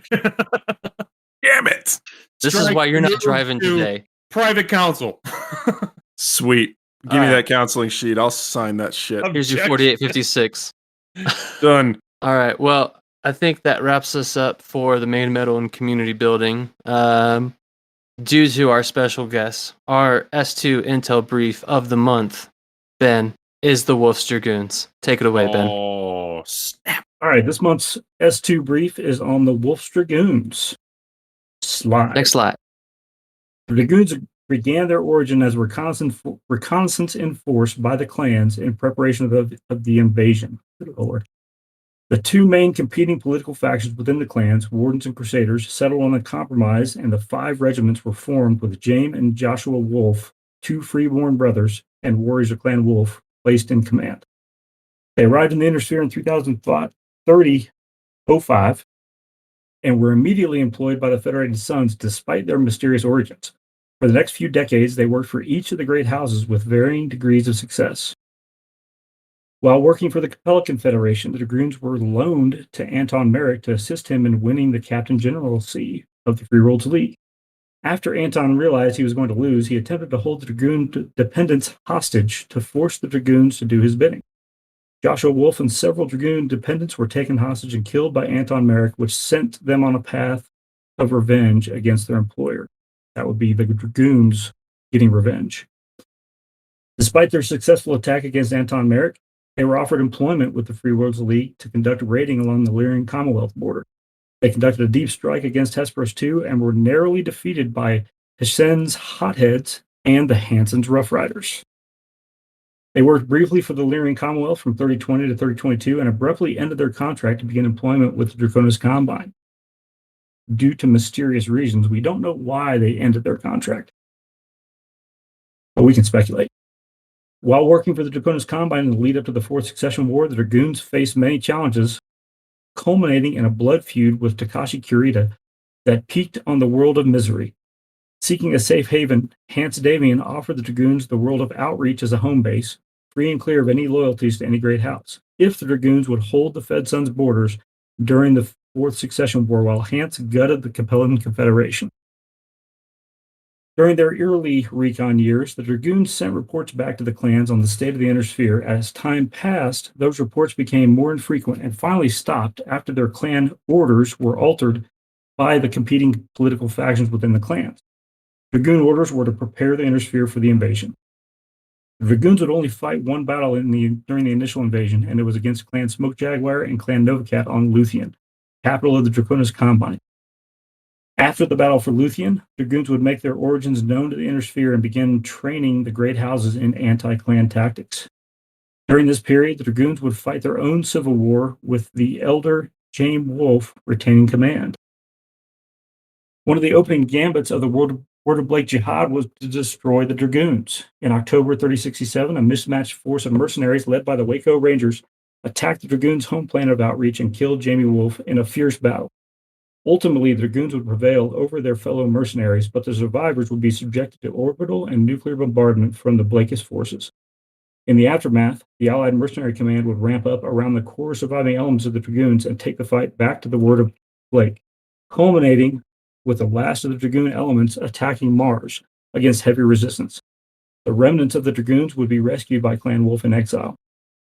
In the following years of the Dark Age era, Dragoons would rebuild up to 3 full regiments and resume their work as mercenaries for hire.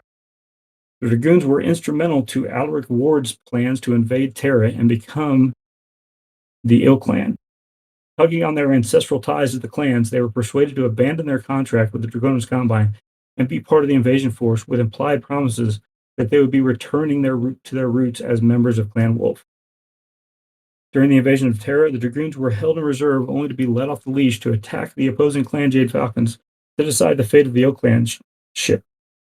After the battle, the Dragoons were summarily dismissed and paid 30 pieces of silver, a nod to their betrayal of their original roots as members of Clan Wolf.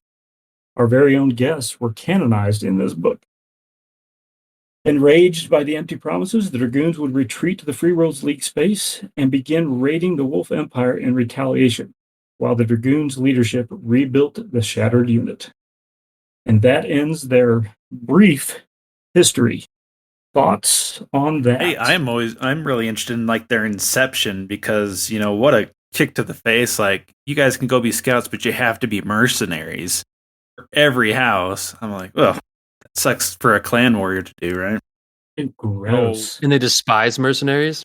One of the biggest things was Natasha Kerensky was originally tasked to lead the Wolf's Dragoons, but it was decided that it would be so much dishonor that they found the 2 free births, Jamie and Joshua, to lead it instead, which she was not very happy about.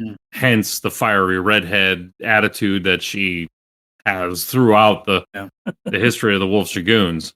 And a little tidbit. There was a little more going on between Natasha Kerensky and Joshua Wolf. That actually sparked the beginning of the Black Widow.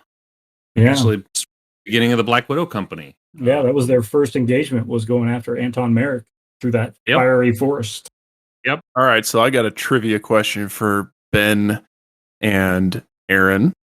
What was the planet where they first entered the Inner Sphere? It was not New Delios. It was No. New Delios was Yeah. Anton Merrick. It was New Delios. It was New Delos.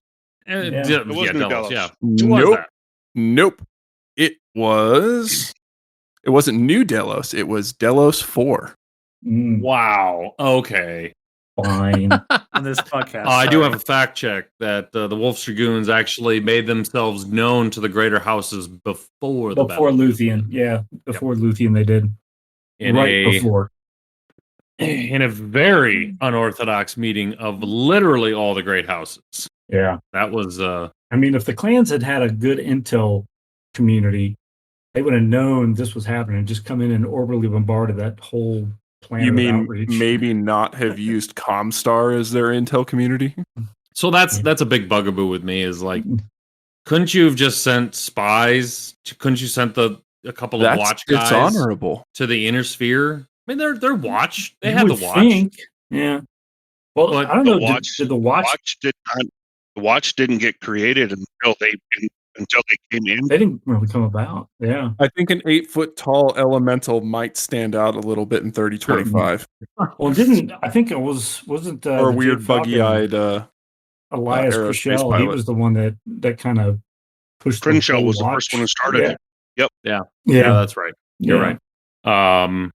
Yeah, it's, you send 5 regiments out of nowhere. Like, even the clans would be like, if 5 regiments showed out of nowhere, and they're like, hi. You're like, this is And weird. You gotta wonder too, like, what's Hans Davian thinking? Like, when these 5 regiments show up in his space the first time, he's just like, "Ooh, let's sign those guys up. I don't know where they came from. I don't care. Let's." And that's never been explored. Like, did he actually maybe have some sort of idea? Was there some No. sort of No, No. That sounds like a shrapnel story that needs to be written. Hans Davian was the fox, and he saw an opportunity to take a chance on having 5 more regiments of mercenaries. Come on. Yeah, but it's like You Twist only he was Haven't also run kind of any more. desperate too. Survive, right? well, Yeah. well, that was what late third succession war kind Mhm. of stuff, So everybody's battered and beat up and raiding for ice and water and And 5 regiments of it's- pristine Star League era mechs show up, and you're like, okay, yeah, sign me Plot up. armor. I'll bid those guys up. Yeah, Yeah. let's. I think the saddest thing for me in their whole history is just the assault on Mars going into the jihad. Yeah. Man, I mean that was rough. That one sucked. Did it suck more than what happened to them on Terra? Yeah, Yeah, I think it did. yeah. I don't know. Coming back home and then getting executed is probably up there with bad days. There's been a lot of bad days with the Wolves Dragoons. True. And all well deserved. It was just the nuking thing really sucked. Like Yeah. they didn't even get a chance to, and the backstabbing and all the other stuff. It was like, yeah, that one really sucked. Willful mutiny is one thing, but a nuke. yeah. The Civil War thing, I can understand that. Yeah, I get I can that. see that. But the just pushing of a button and erasing an entire Millions of people. breed storied mercenary unit, and That sounds like efficient use of ammunition, it is. I can't argue with that. It is. especially against dirty clanners. It still hurts to read. That's true. Yes. Terra was just like Terra's like they should have.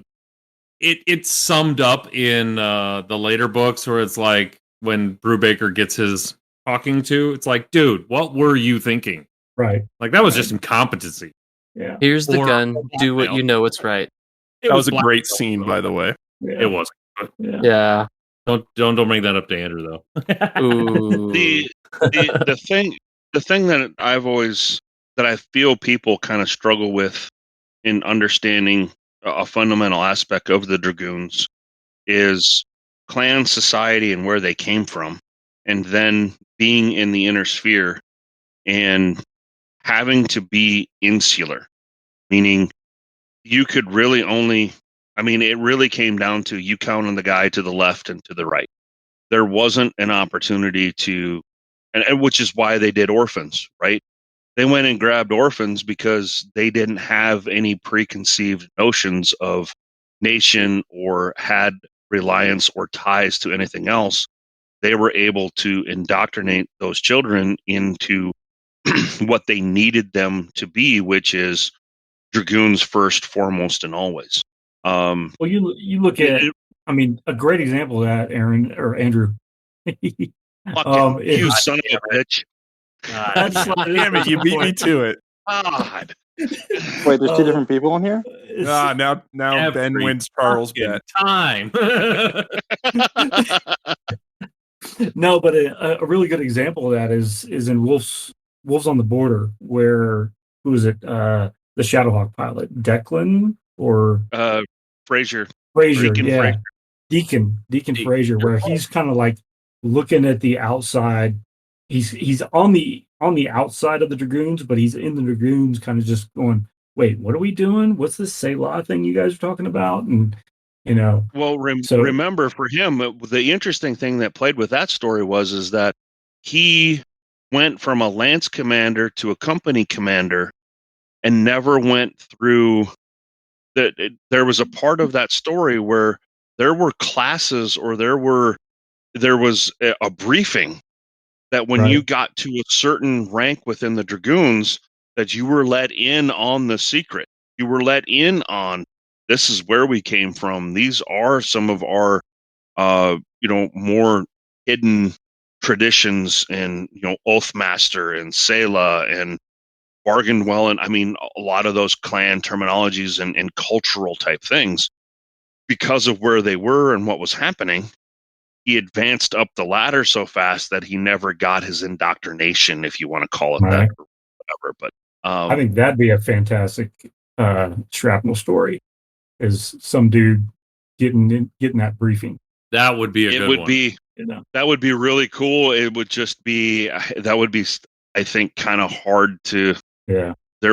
You would have to really coordinate, especially with Mike and Lauren right now with their writing of the origin story.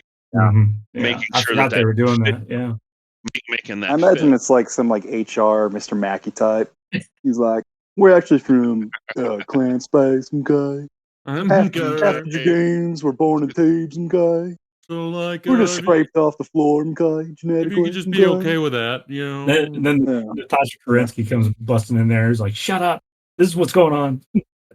Well, one of the reasons I ended up with Dragoons is that she was so prolific and such a good tactician and warrior in Clan Space that she was becoming a political reason to bid her star, her trinary, binary, whatever it was that she was in charge of. They would bid her star away, as in, well, we're giving you 3 now by just giving up 1. Right. And she wasn't being able to win glory anymore in Clan Space because nobody wanted. She was being used as that political chip. Mm-hmm. So she forced herself actually to be the blood name representative for Dragoons when they came to the Inner Sphere to ride roughshod, because Jamie and Joshua were mech warriors in her unit. Right. And they promoted up, and she went with them to ensure that they did the job that they were tasked to do. Not only that, but it was she wanted to fight. She wanted to gain glory as well. Yeah. And didn't she take a demotion for that too? Didn't she? Yeah, absolutely, she did. Yes, yes, she did.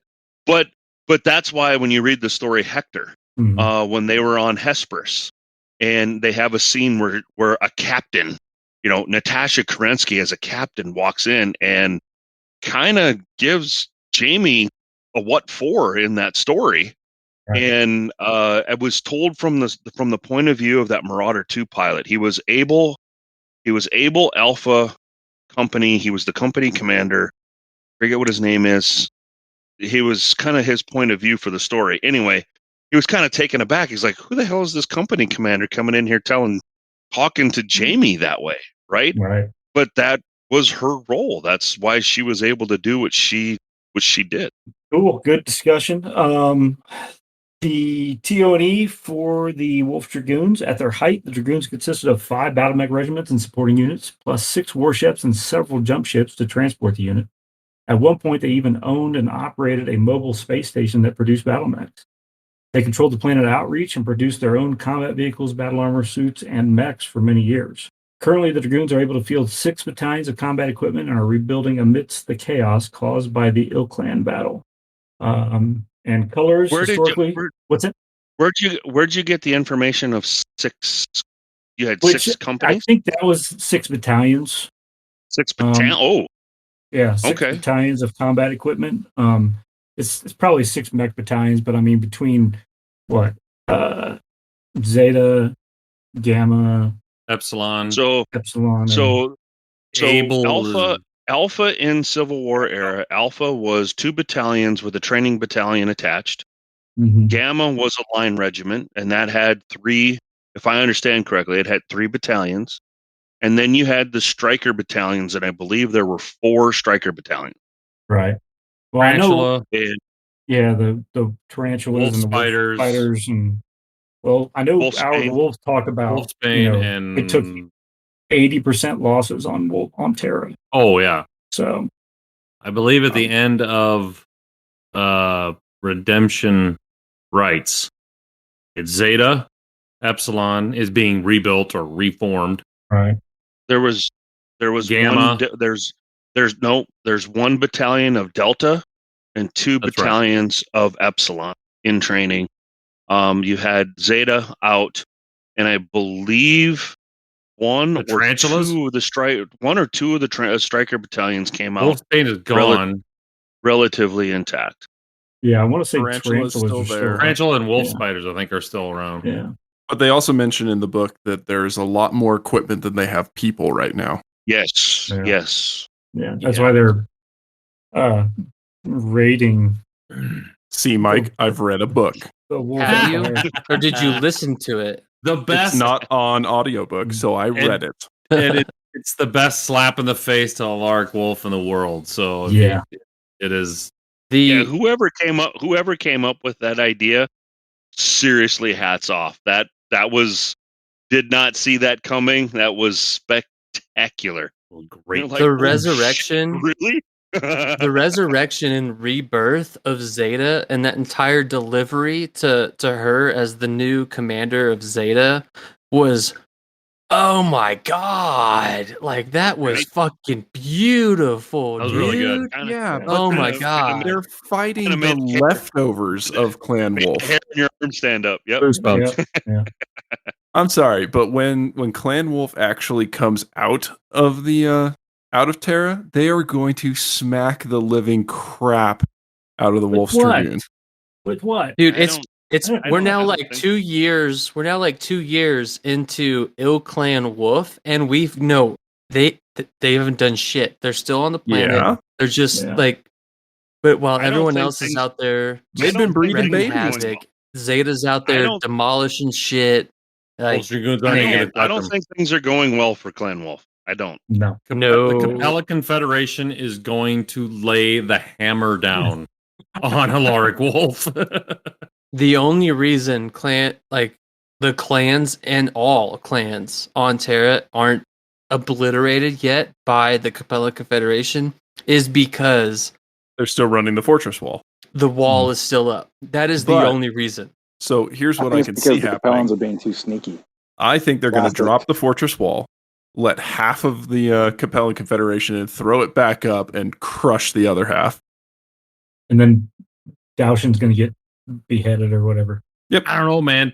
Daoshin is like finger on the button, like everyone go. Well, they've already given the secret of how to get through the fortress wall, or they haven't given the secret out, but they've let people in. Yeah. So I can But see based them off the bringing all source their books- allies in. But based off the source books, there's this now super weird tensionist relationship with Canopus. Like Oh, Canopus. that's a whole nother front. I don't know. Canopus can stay with their casinos and cat girls and just Don't It's brother sister. I Rattle- don't know. rattle this. don't proliferate the stereotype, Dave. I'm just looking at the sibling relationship because they're siblings. Oh yeah, they're siblings. If, Yeah, if Well, man, anything, that Canopian mechs are the most well lubricated mechs. Oh God. Dragoons will probably have an open contract to whoever is invading Terra, they're for hire and cheap. Yeah. At a 30% That's discount. probably what it's gonna be. You have 30% discount. we just I want don't know. salvage. I think the industrial power of Sea Fox is going to get put That's on gonna be full tricky. display for the That's- wolves. For the wolves, I think the Ravens will come in. I think that Ghost Bear, once they figure out what the fuck they're doing, They're in a Well- civil war. They won't. will step in Yep. line. The They'll go Jade back to Falcons sleep. are useless, and the Smoke think Jags that- are they're there. The Falcons aren't useless because remember Alaric gave Tara Campbell to the Falcons, and what does she bring? A battalion of Northwind The Highlanders. Highlanders. Sure, but Soup. they're back to being the Damn it. Black Watch. Yeah, They're not right. going to leave Terra. They're going to protect Well, Alaric. They're not going to yeah. be in. They're not going to be a game-changing force. I don't, and you made mention of Sea Fox. I don't think Sea Fox is going to have much more to do with them as far as they were paid to help get them there. They did transport. They got them there because look at what's the latest source book? Dominions Divided. Look at all the work that was happening just in Davian space. I mean that Khanate, right? When you look at Sea Fox, right? You can't call Sea Fox. I'm maybe retracting my statements here a little bit because I'm talking my way through it.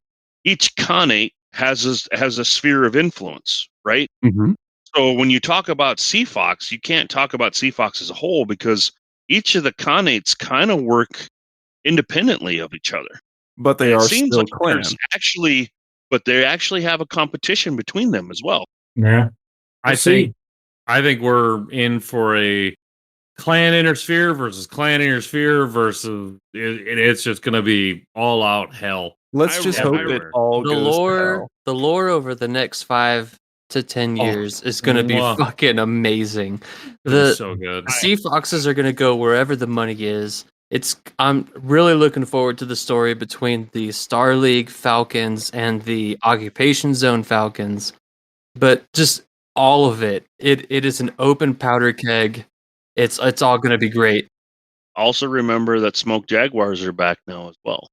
Yeah, they They are. are and they which aren't. will lead to some interesting. No, they are. deals.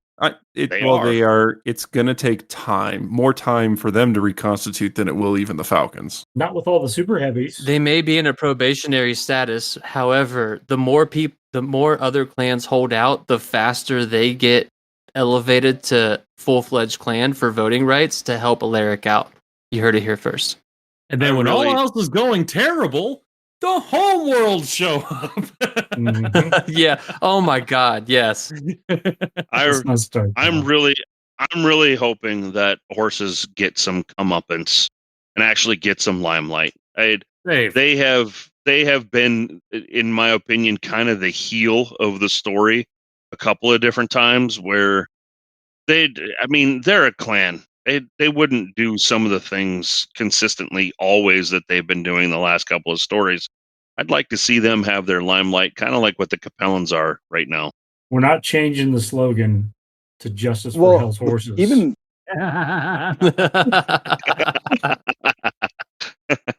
until the Rough Riders get a novel, then we'll talk about it. they're just They like the did. Keystone Cops of Ben, the, I of think, the I think Intersphere. you have some power over that. I think Ben, you they just did get a your- novel. your It's pencil called sharp Hour As of the Mike Wolf, said, and they be the died. change you want to be. you No, they didn't. know? Come on, Ben. Oh, trust me, I'm Oh. trying. I'm trying. I pitched a few Yeah. things. The We'll see. Hell's Horses Good. just can't catch a break. I mean, if there's a banana peel, they'll slip on it. Mhm. All That's right. because they have dumb quad necks. Let's round this out and then move on. So the colors of the Wolf's Dragoons, historically, they paint their machines in varying colors determined by the unit that they are assigned to. And our sources for today was throw a dart at any of the source books or novels and you'll find Wolf's Dragoons in them. So That's fair. That's super fair.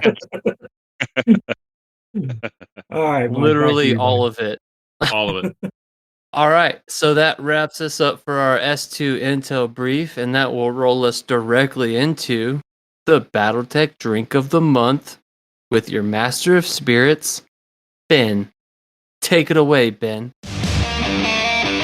Hey all, this is Ben here, your BattleTech Master of Spirits. Get your mixers, liquors, shakers, stirs, and strainers ready as we cover this month's BattleTech Drink of the Month.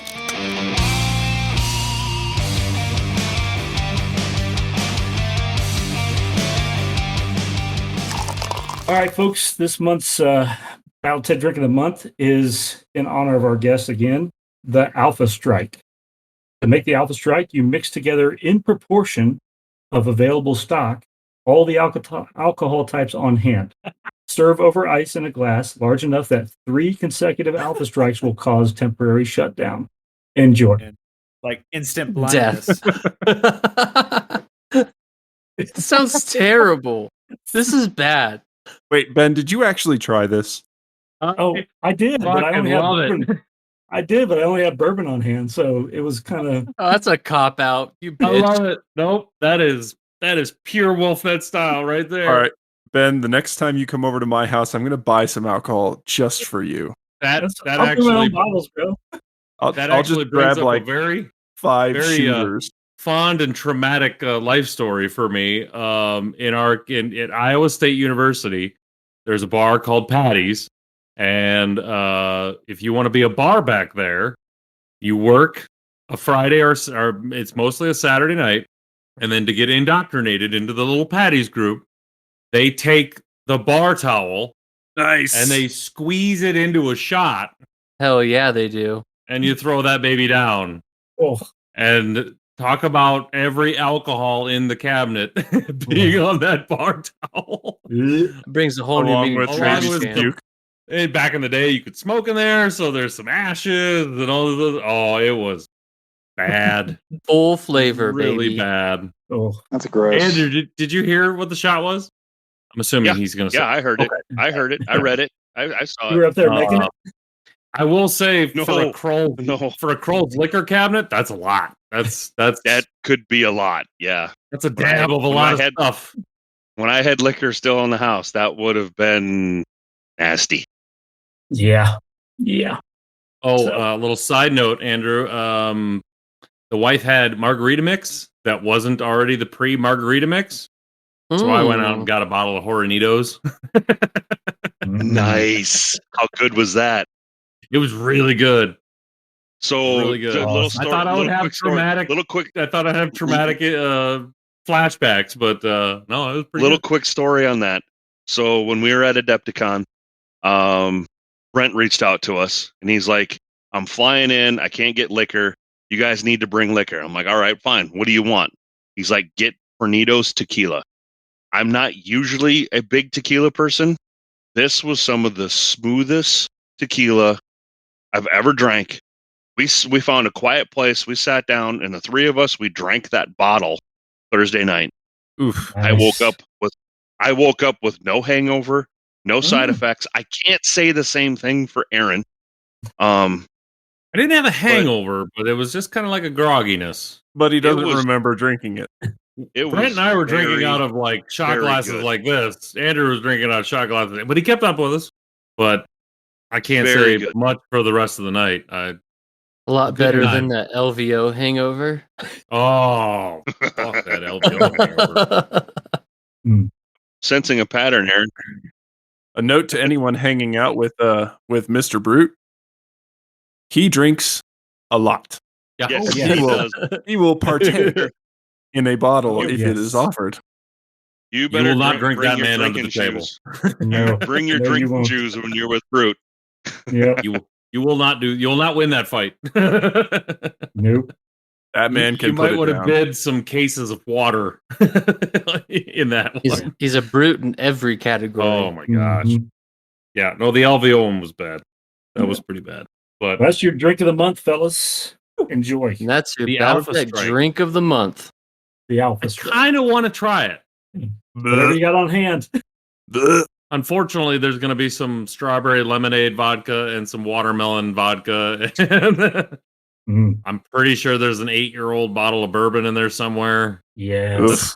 It's not good bourbon. It's just been there for 8 years. So you're saying it's sour bourbon? Over ice, though, right? Not neat? Yeah, over ice. Okay, Over ice. all right. Then we're good.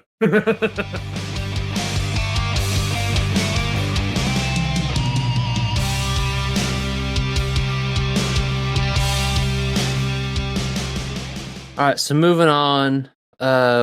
So the majority of folks have already closed and reopened and closed and reopened and closed and reopened and closed their backer kit. The pledge manager. Anyone in the group have any advice for those that haven't done it yet? Or because I know myself, I'm waiting as long as possible, right, to fill out my backer kit pledge manager survey.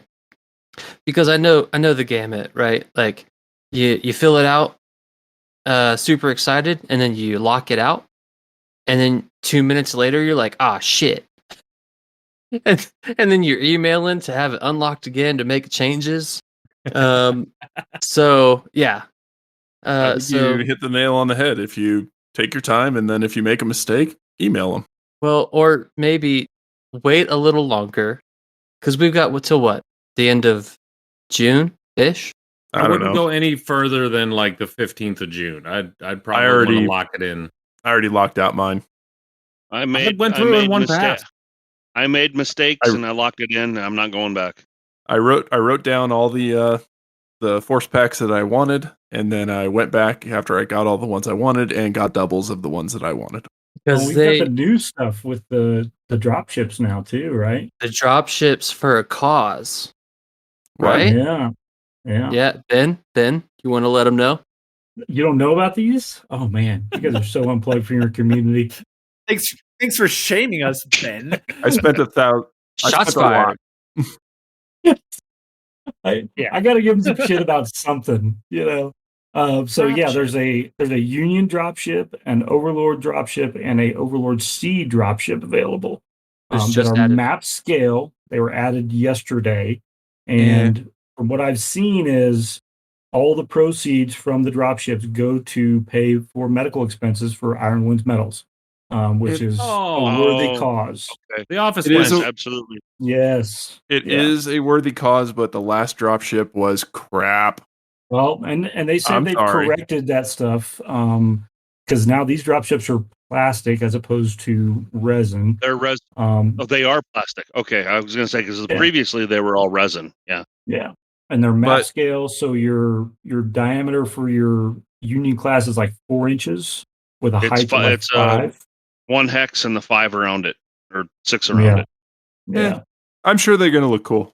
Now, Yeah. if they Map were scale, mech not scale, mech scale. that's what I was thinking. Exactly. if they were mech scale, Yeah, That's then why I I have might a have 3D to. printer. yeah. Then I might have to email to get my thing opened up again. And I mean, then, I'm surprised there's not a professionally built like mech scale carrying case of a dropship. There yet. are. There I know, are some out I know there. we've seen people have done them. No, but like no, I'm they saying, like actually have STLs on Thingiverse where they have taken the Yeah. MWO dropship, they've cut it apart, they've built in hex bases inside it to mount your minis too, and it Right. splits in half. But are they in mass production? No. Sure, as long as you got a 3D No. printer, you can mass produce as I'm many gonna- as you want. I or want to see 15 or GL prep it. 25 of them. Huh? No. Yeah, they would Anyway. have had me if it was mech scale. Yeah. Yeah, I've been all I want over mech that. scale, but Yeah. it's still super cool that they added Yes. now multiple types of drop ships. Yeah. So that was added, like Ben said yesterday. Today's Memorial Day, so that would have been the 28th of May. I guess so I they should just- read my emails. Yeah. Now, well- see, this is inspiration coming to me, which Catalyst doesn't listen to me anymore. What they should have done He never is did.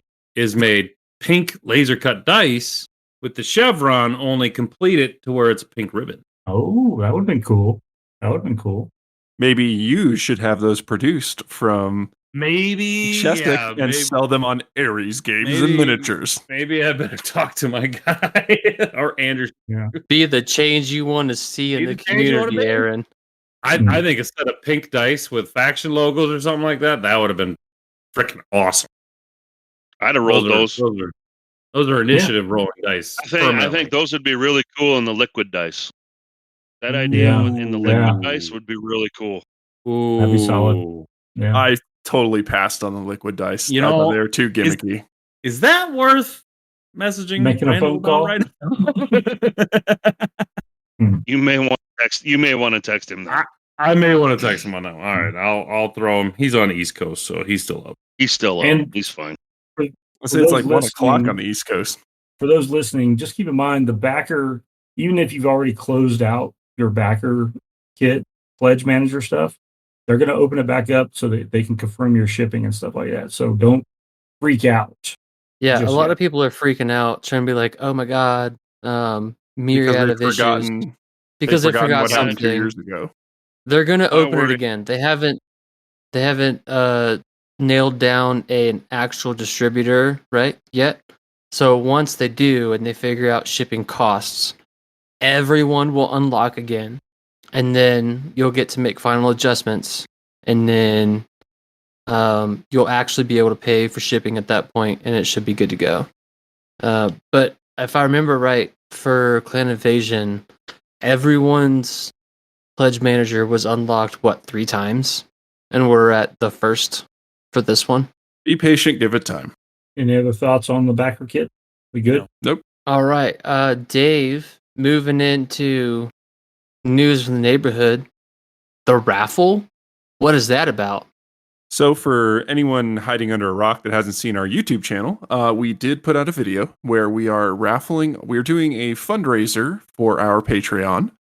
And what we're doing is for every dollar donated during June, we will be raffling off an Inner Sphere Support Lance, a Clan Heavy Striker Star, a Game of Armored Combat, 2 Valhalla Club stickers, and 3 pairs of Valhalla Club dice.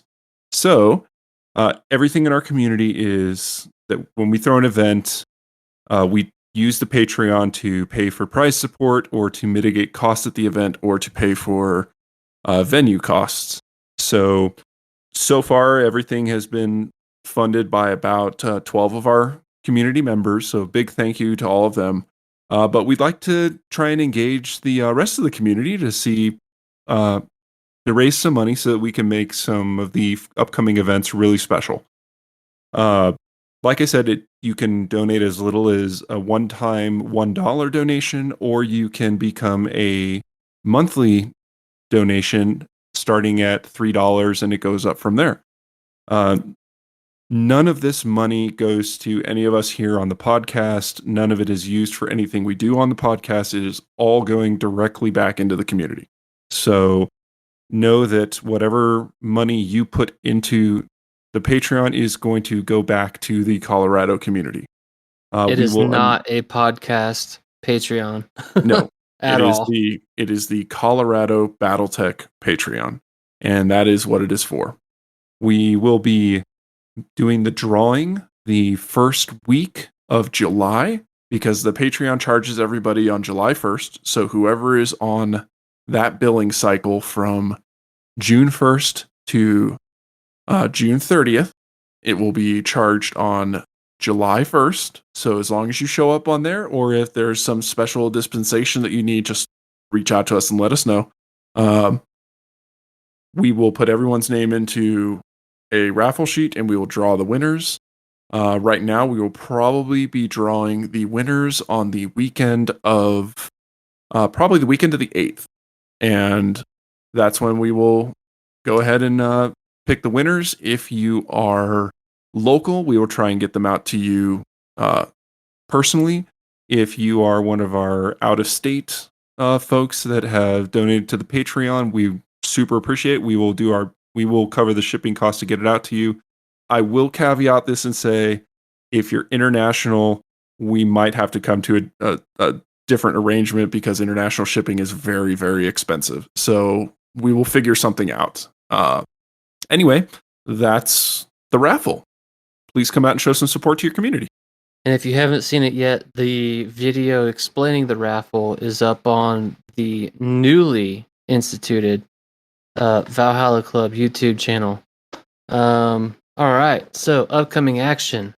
The Q3 event, we have the Ill-Claimed Blood Name Trials, or the Trials of Bloodright, down in Pueblo at Game Night Games.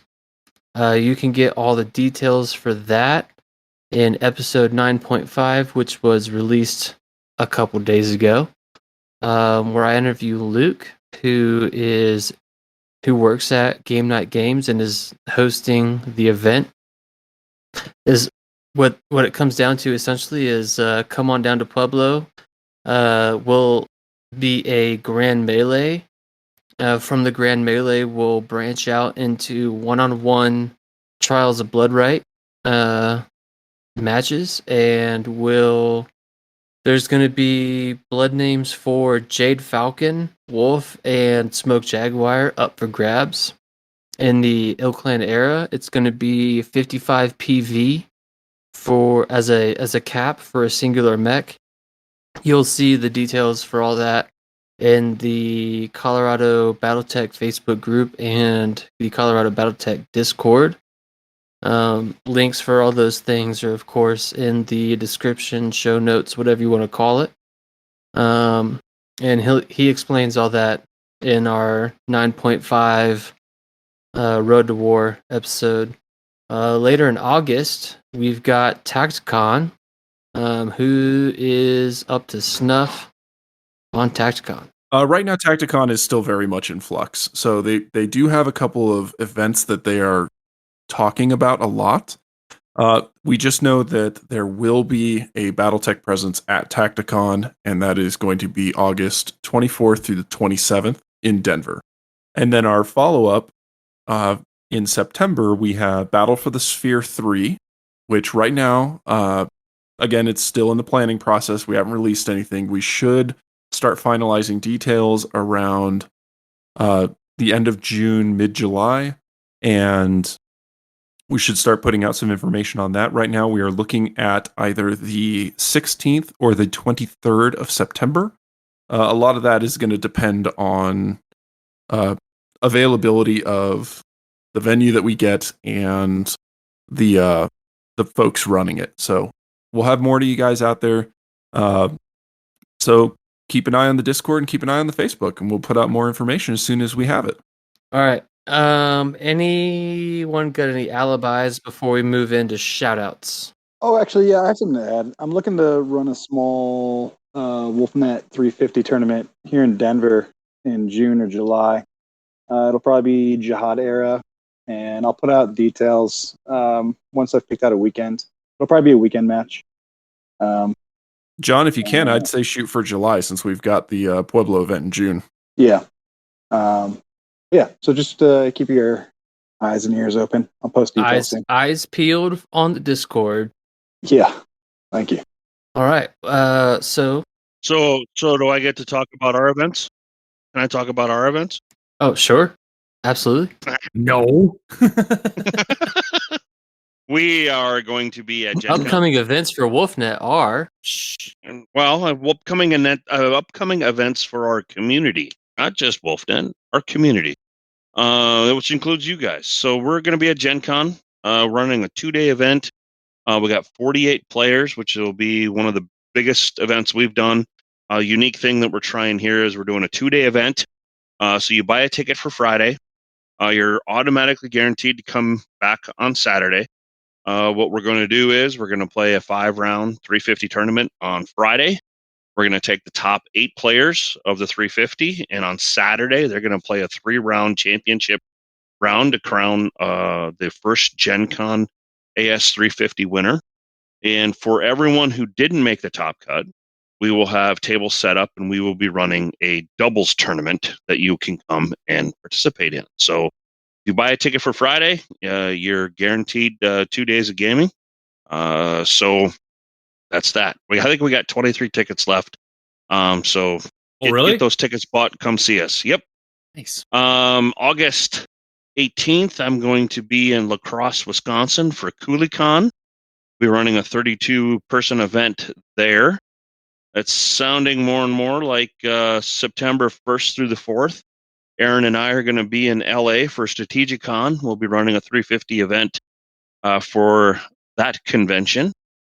Gonzo talked me into it, and I am headed to Warfare Weekend, November 3rd through the 5th in St. Louis. We'll be running a doubles and a 350 tournament there. In November, here in the cities, we have Renegade. Renegade quickly became one of the biggest miniatures convention game here in Minnesota. It's primarily focused around Warhammer, but I recently got the event coordinator in my player group here at Dreamers, and he forced me into running some events there. So we'll be doing a Drafted for War event at Renegade, along with a 350 event. And then to round out the year, we end the year always with Krull Sisters A Go-Go, a birthday bash weekend that Aaron and I put on and invite as many of the community that can come out and play. Did we decide? Are we doing that the 2nd or the 9th? Let's just throw it down. Let's do it the 9th. Alpha strike shots to the end of the. BourBen's got to show up so he can make Alpha strike shots for everybody. And bring it to Colorado, bro. Yeah. That'll be December 9th. And maybe, just maybe, we won't do it in Minneapolis. Maybe we'll go host it someplace else this time. There's talk about maybe going to Colorado. I mean, there might be approximately 340 members just in the statewide Colorado server that aren't bots. Because there's a handful of those that I have added for, moderation and things, of course. But no, we've got a massive human population I mean, we haven't actually been out to see Charles yet. Yeah, he might. It is 5 years now. I'm gonna say it for him. He might be salty about that. Yeah. I All right. And I'm sure we can find a place to house you for free. I think we should make that happen. And I do know that he used us as a massive data point, unbeknownst to us, because we did it ourselves for the faction era locked 350 events for y'all. Oh yeah. He was laughing maniacally behind the scenes.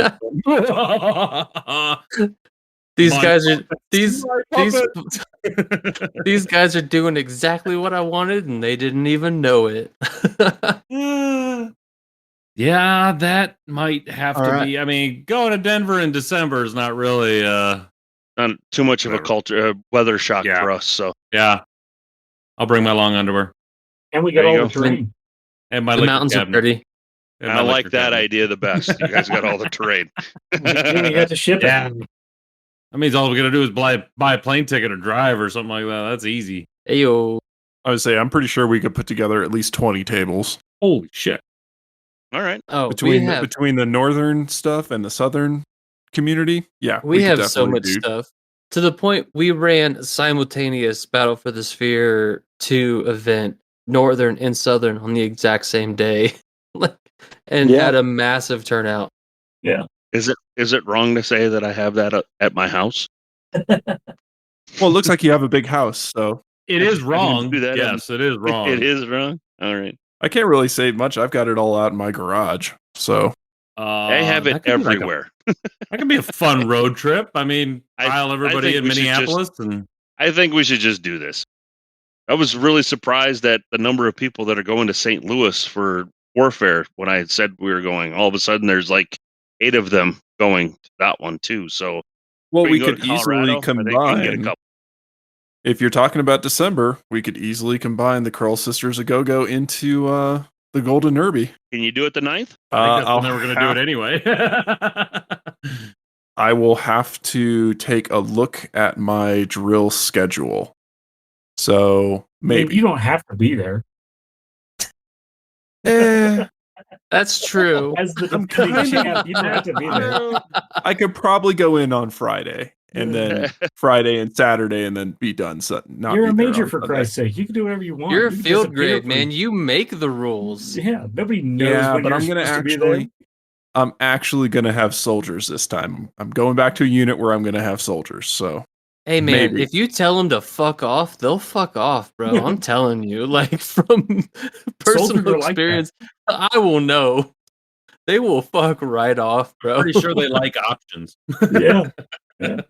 We'll see. That's all I can promise right now. If you text them just zonk, though, I will say the entire month it's a zonk, bro. I am pretty sure that my December drill is only a 1-day drill because it's a family day. So it's either going to be the 1st or the 8th. Well, now the month is a family day. Just tell them the Krull sisters are coming to town. They'll understand. I mean, are they going to say no to a colonel? No, of course not. I'm not a colonel. Not yet. I am. No, but coaches. Colonel Krull said I had to be there. Like, who's Colonel Krull? Nobody will question you. Did he die? Except that there are a couple people in the Colorado Guard that do listen to this podcast. Oh, see? They'll get it. Womp. Well, they'll understand. Either way, keep your eyes and ears peeled for details. Where's Dave? He's out playing freaking stupid tabletop games. What the fuck? Well, it's not stupid, so. That all depends on perspective of who's making the comment. I mean, if some guy shows up with 2 Aries, it's kind of stupid. All right, I'm bringing 3. You douchebag. I will bring a Poseidon, and I will bring 2 Aries. Hey, did you see the new the Apollo? The Apollo's out. It's still not as good as the Zeus. So you got it there. I got it here already. Why would I doubt you? I'm sorry. That means I have to repaint one of them. I'm waiting to trade in my bag of flash to Iron for an Aries. For an Aries. Yeah. Just tell them use this for my Aries. Just repurpose it. Just melt it down. This is one That'd of be Dave's pretty areas awesome I if they got. did that.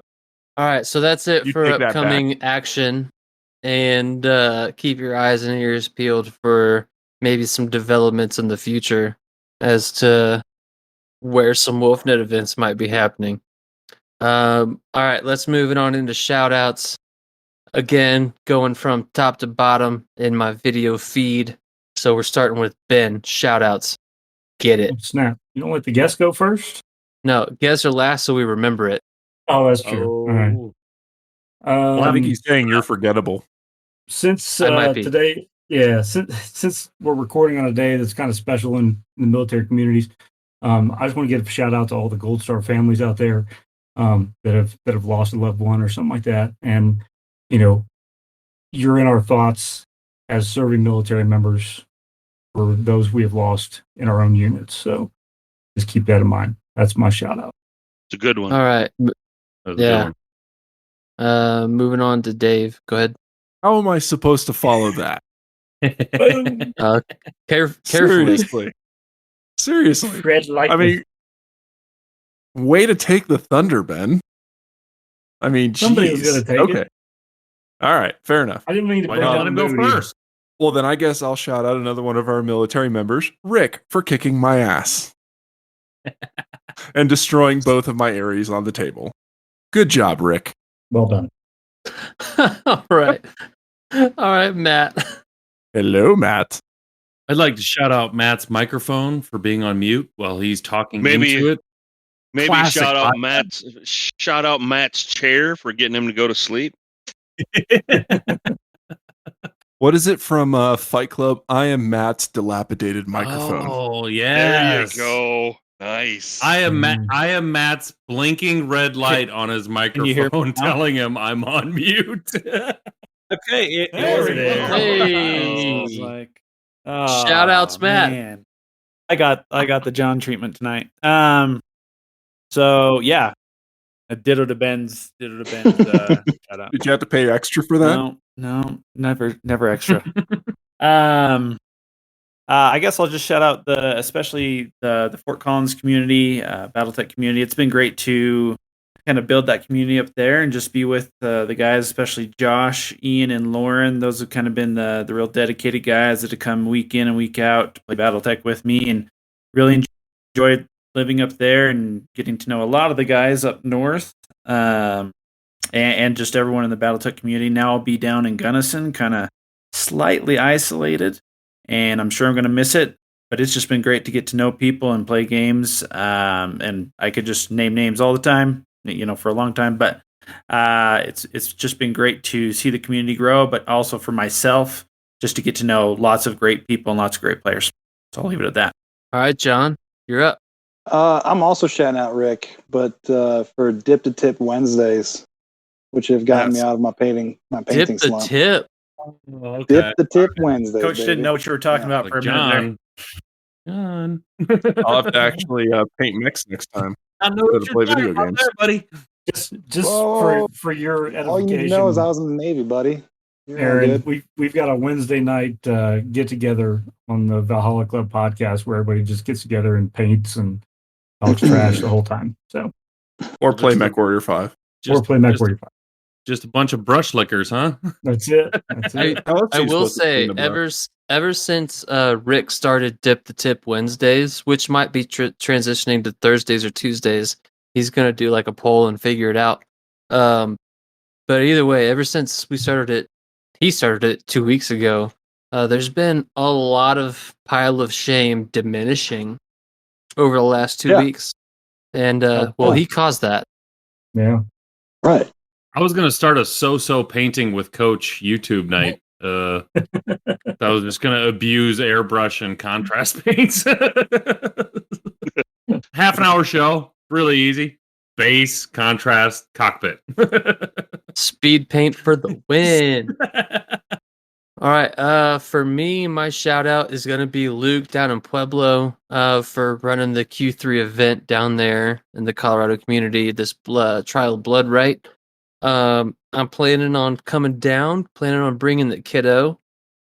Should be a good old time. So hope to see everyone there. And following on, you know, what Ben mentioned, being Memorial Day and all. For those of you that are still around, you're not alone.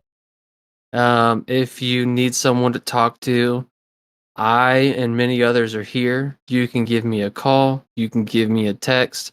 If you were in either the Colorado or I think even the podcast Discord back in December, January, you might have seen me put some things. That would be because a buddy of mine from my first unit had committed suicide. And I'm tired of attending funerals, seeing posts about friends being lost, this, that, and the other. Please talk to me. I am up super late at night for no reason at all. So give me a call, give me a text. I'm in every Discord server, just about. I'm pretty sure I've shared my phone number a few times. I generally don't care. Give me a call, give me a text, give me a message, whatever. I'm here to talk. I'm here for whatever. I am tired of seeing friends at their graveside.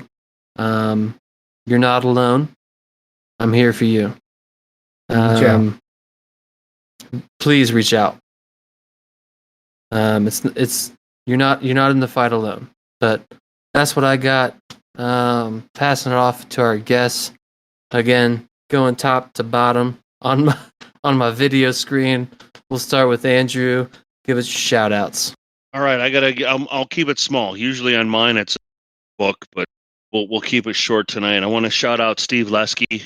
Steve wanted to learn how to be a TO, so he was my secondhand person at Rumble on the River, and he did a fantastic job. So thank you for asking and then following through. It's awesome. I personally would love to roll dice, so if I can find some people to run, it'd be pretty cool.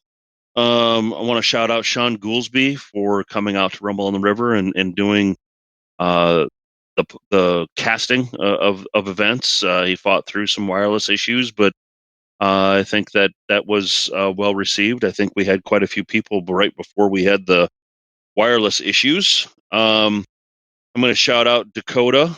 He's the store manager at Dreamer's Vault for hosting Rumble on the River and just putting the store in a position to help our community grow. I really do appreciate it. He's always asking me when's the next event or what can we do to make things better. And I just want him to know that it doesn't go unnoticed. And last but not least, I felt terrible that I didn't shout out this individual on our fifth anniversary, because none of what we do, I think, would not be as successful without Derek from Aries Games and Miniatures. Derek is a wonderful person. He's always very, very responsive, and he's always willing to help us out and build this community. So a big thank you to Derek for always being there and helping provide prize support for us. That's what I got. All right, Aaron. I'm going to shout out this whole podcast is about community building. So I'm going to shout out basically, I know it's a cop out, but all the people who have suffered and gone through the work and did the dirty work of creating a community for BattleTech, which it needs it desperately. Keep up the good fight. Keep doing what you're doing. There's a lot of people out there that are very interested in BattleTech right now. So put on a good face. Make sure this game can be what it can be. We keep talking about where's the peak for BattleTech, and hopefully it's way, way up there. And that is driven by all the people that are starting all these communities for the great of the game. I want to shout out my cast members at WolfNet Radio. I want to shout out all the guys at Valhalla. You guys are knocking it out of the park. Every episode is great. as well as all of the other content creators out there. There's a lot of YouTubers, there's a lot of podcasters, there's a lot of other people that are helping growing the game. So keep doing what you're doing. I think it's very self-evident in where we were Clan Invasion to where we are Mercenary Kickstarter. I mean, there was 25,000 backers or something like that. It was up there. It dwarfed the number of Clan Invasion. So I think that has a big impact on people creating content, people starting communities, people growing the game. So I want to just blanket shout out all those people. Even on the origins of BattleTech. I mean, they kind of do it. I'll shout. Let's see. I want to thank the guys at Catalyst. If without them, we wouldn't have the game we have right now. Big shout out to Joshua Franklin and Greek Fire for what they're doing. And then I want to shout out local Alton, Iowa Legion 200. Andrew's father is the chapter leader. I think that's what they call him. Whatever. Commander. He's the commander of the Legion. Yep. He did a good job this morning. It was, I don't know how many people out there go to Memorial Day services, but you should try and go. Alton puts on one of the best ones. Very happy this year. We did not have to retire a flag. So that's a good thing. Wonderful. Yeah, didn't have to retire a flag this year. Might be your dad's last one. Yeah, I bet so. It was a struggle, but he got through it, did a great job. Shout out to Matt Spit. I doubt he listened to this, but he's a good friend of ours. He gave the speech today, so it was a very good speech. He winged the whole thing in classic Army cavalry guy. It was. If you ain't Cav, yeah, you ain't shit. he winged the whole thing. Didn't have a single index card up there. But no, it was a great service, and again, I just want to shout out everybody who's in BattleTech. Thank you so much, because for a long time we were all in the dark and by ourselves. So the better the community we can build, the greater this game will stay around for hopefully another 40 years. Be the bright light. I'm playing BattleTech when I'm 80. That's going to be awesome. Dude, I'm gonna have my retirement community is gonna be my new community, and we're gonna be rolling dice every day. Bro. Yeah, that's what we should do.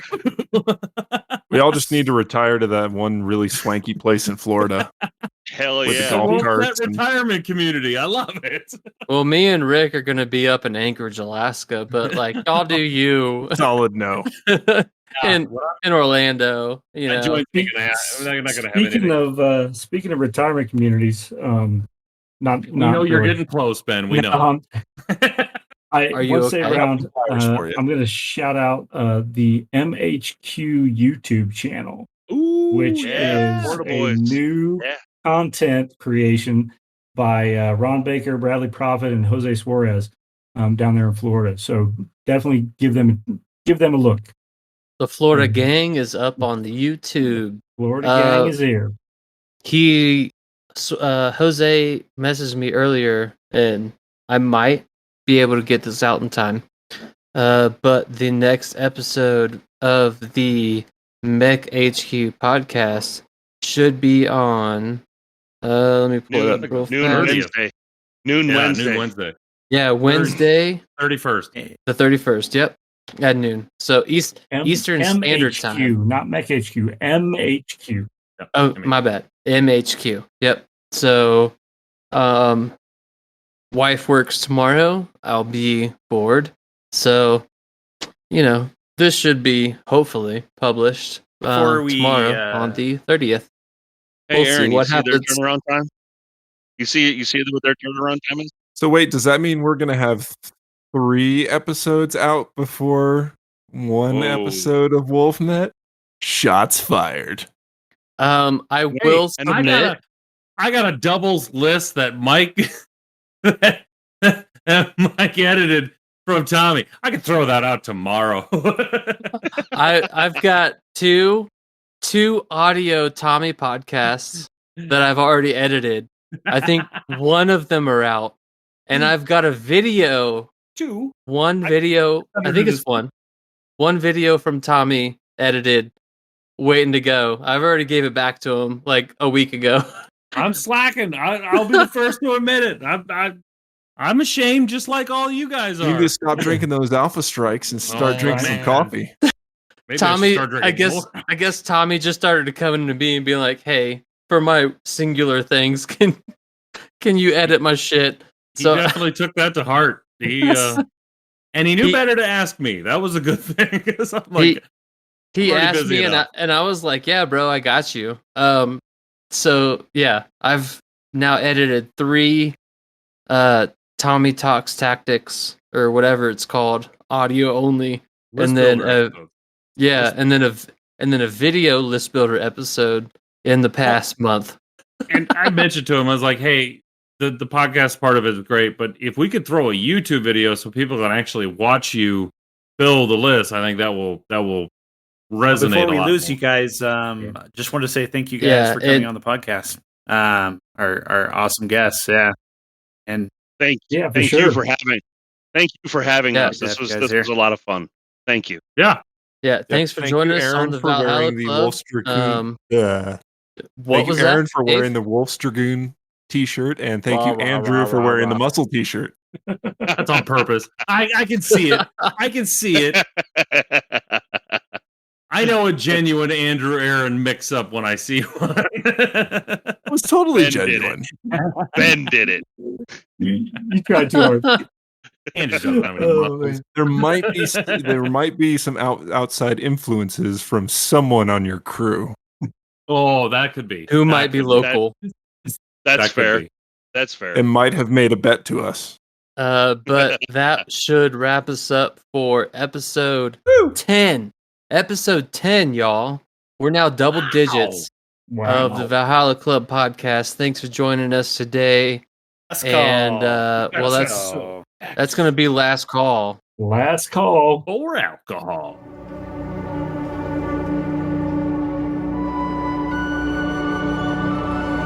Thanks for joining us today in the Valhalla Club. Special thanks to our sponsor, Ares Games and Miniatures. Ares is the premier online retailer for all your BattleTech needs. You can contact us at thevalhallaclub@outlook.com. If you are in Colorado, please join your local community group on Facebook and Discord. If you are able to help support your local Colorado BattleTech community, subscribe on Patreon to Colorado BattleTech. This Patreon account is used to supply prize support for local events and assist in venue costs. Links for the Valhalla Club Discord, the Colorado BattleTech Patreon, and Facebook group are in the show notes. Until next time, mech fans.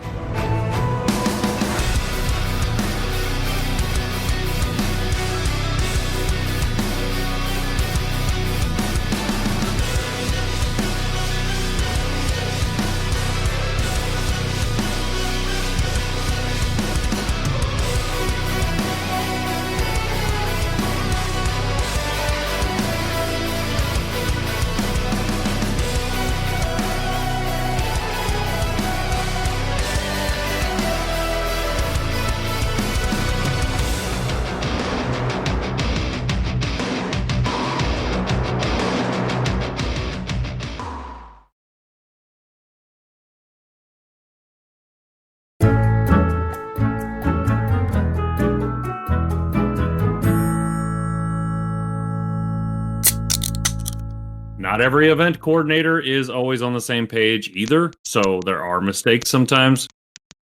But for the most part, anybody else hearing that? Yep. Andrew. Is that me? I think it's I think it's Andrew. Andrew. Oh. You're making all sorts of Timestamp. Here you go, Mike. You're clicking. Check your connections. Mike can make it happen. Turn it on, turn it off again. I don't know how to fix that. Andrew, your headset is going wonky. Better now. Well, I just turned it off. Is it still bad? There, Nope, there it better is. now. Hey, we're good now. The old on and off again. Hold on. No, you're good. You're good. What are you doing? What? No, put it back on. Hey, put it back on. Put it back on. I can hear you just fine. I'm okay. All right. That was spectacular, by the way. That's going in the bloopers. Yes, that was awesome. We just mimed the hell out of that. We've been podcasting the Mike, way too long. Let's keep it going.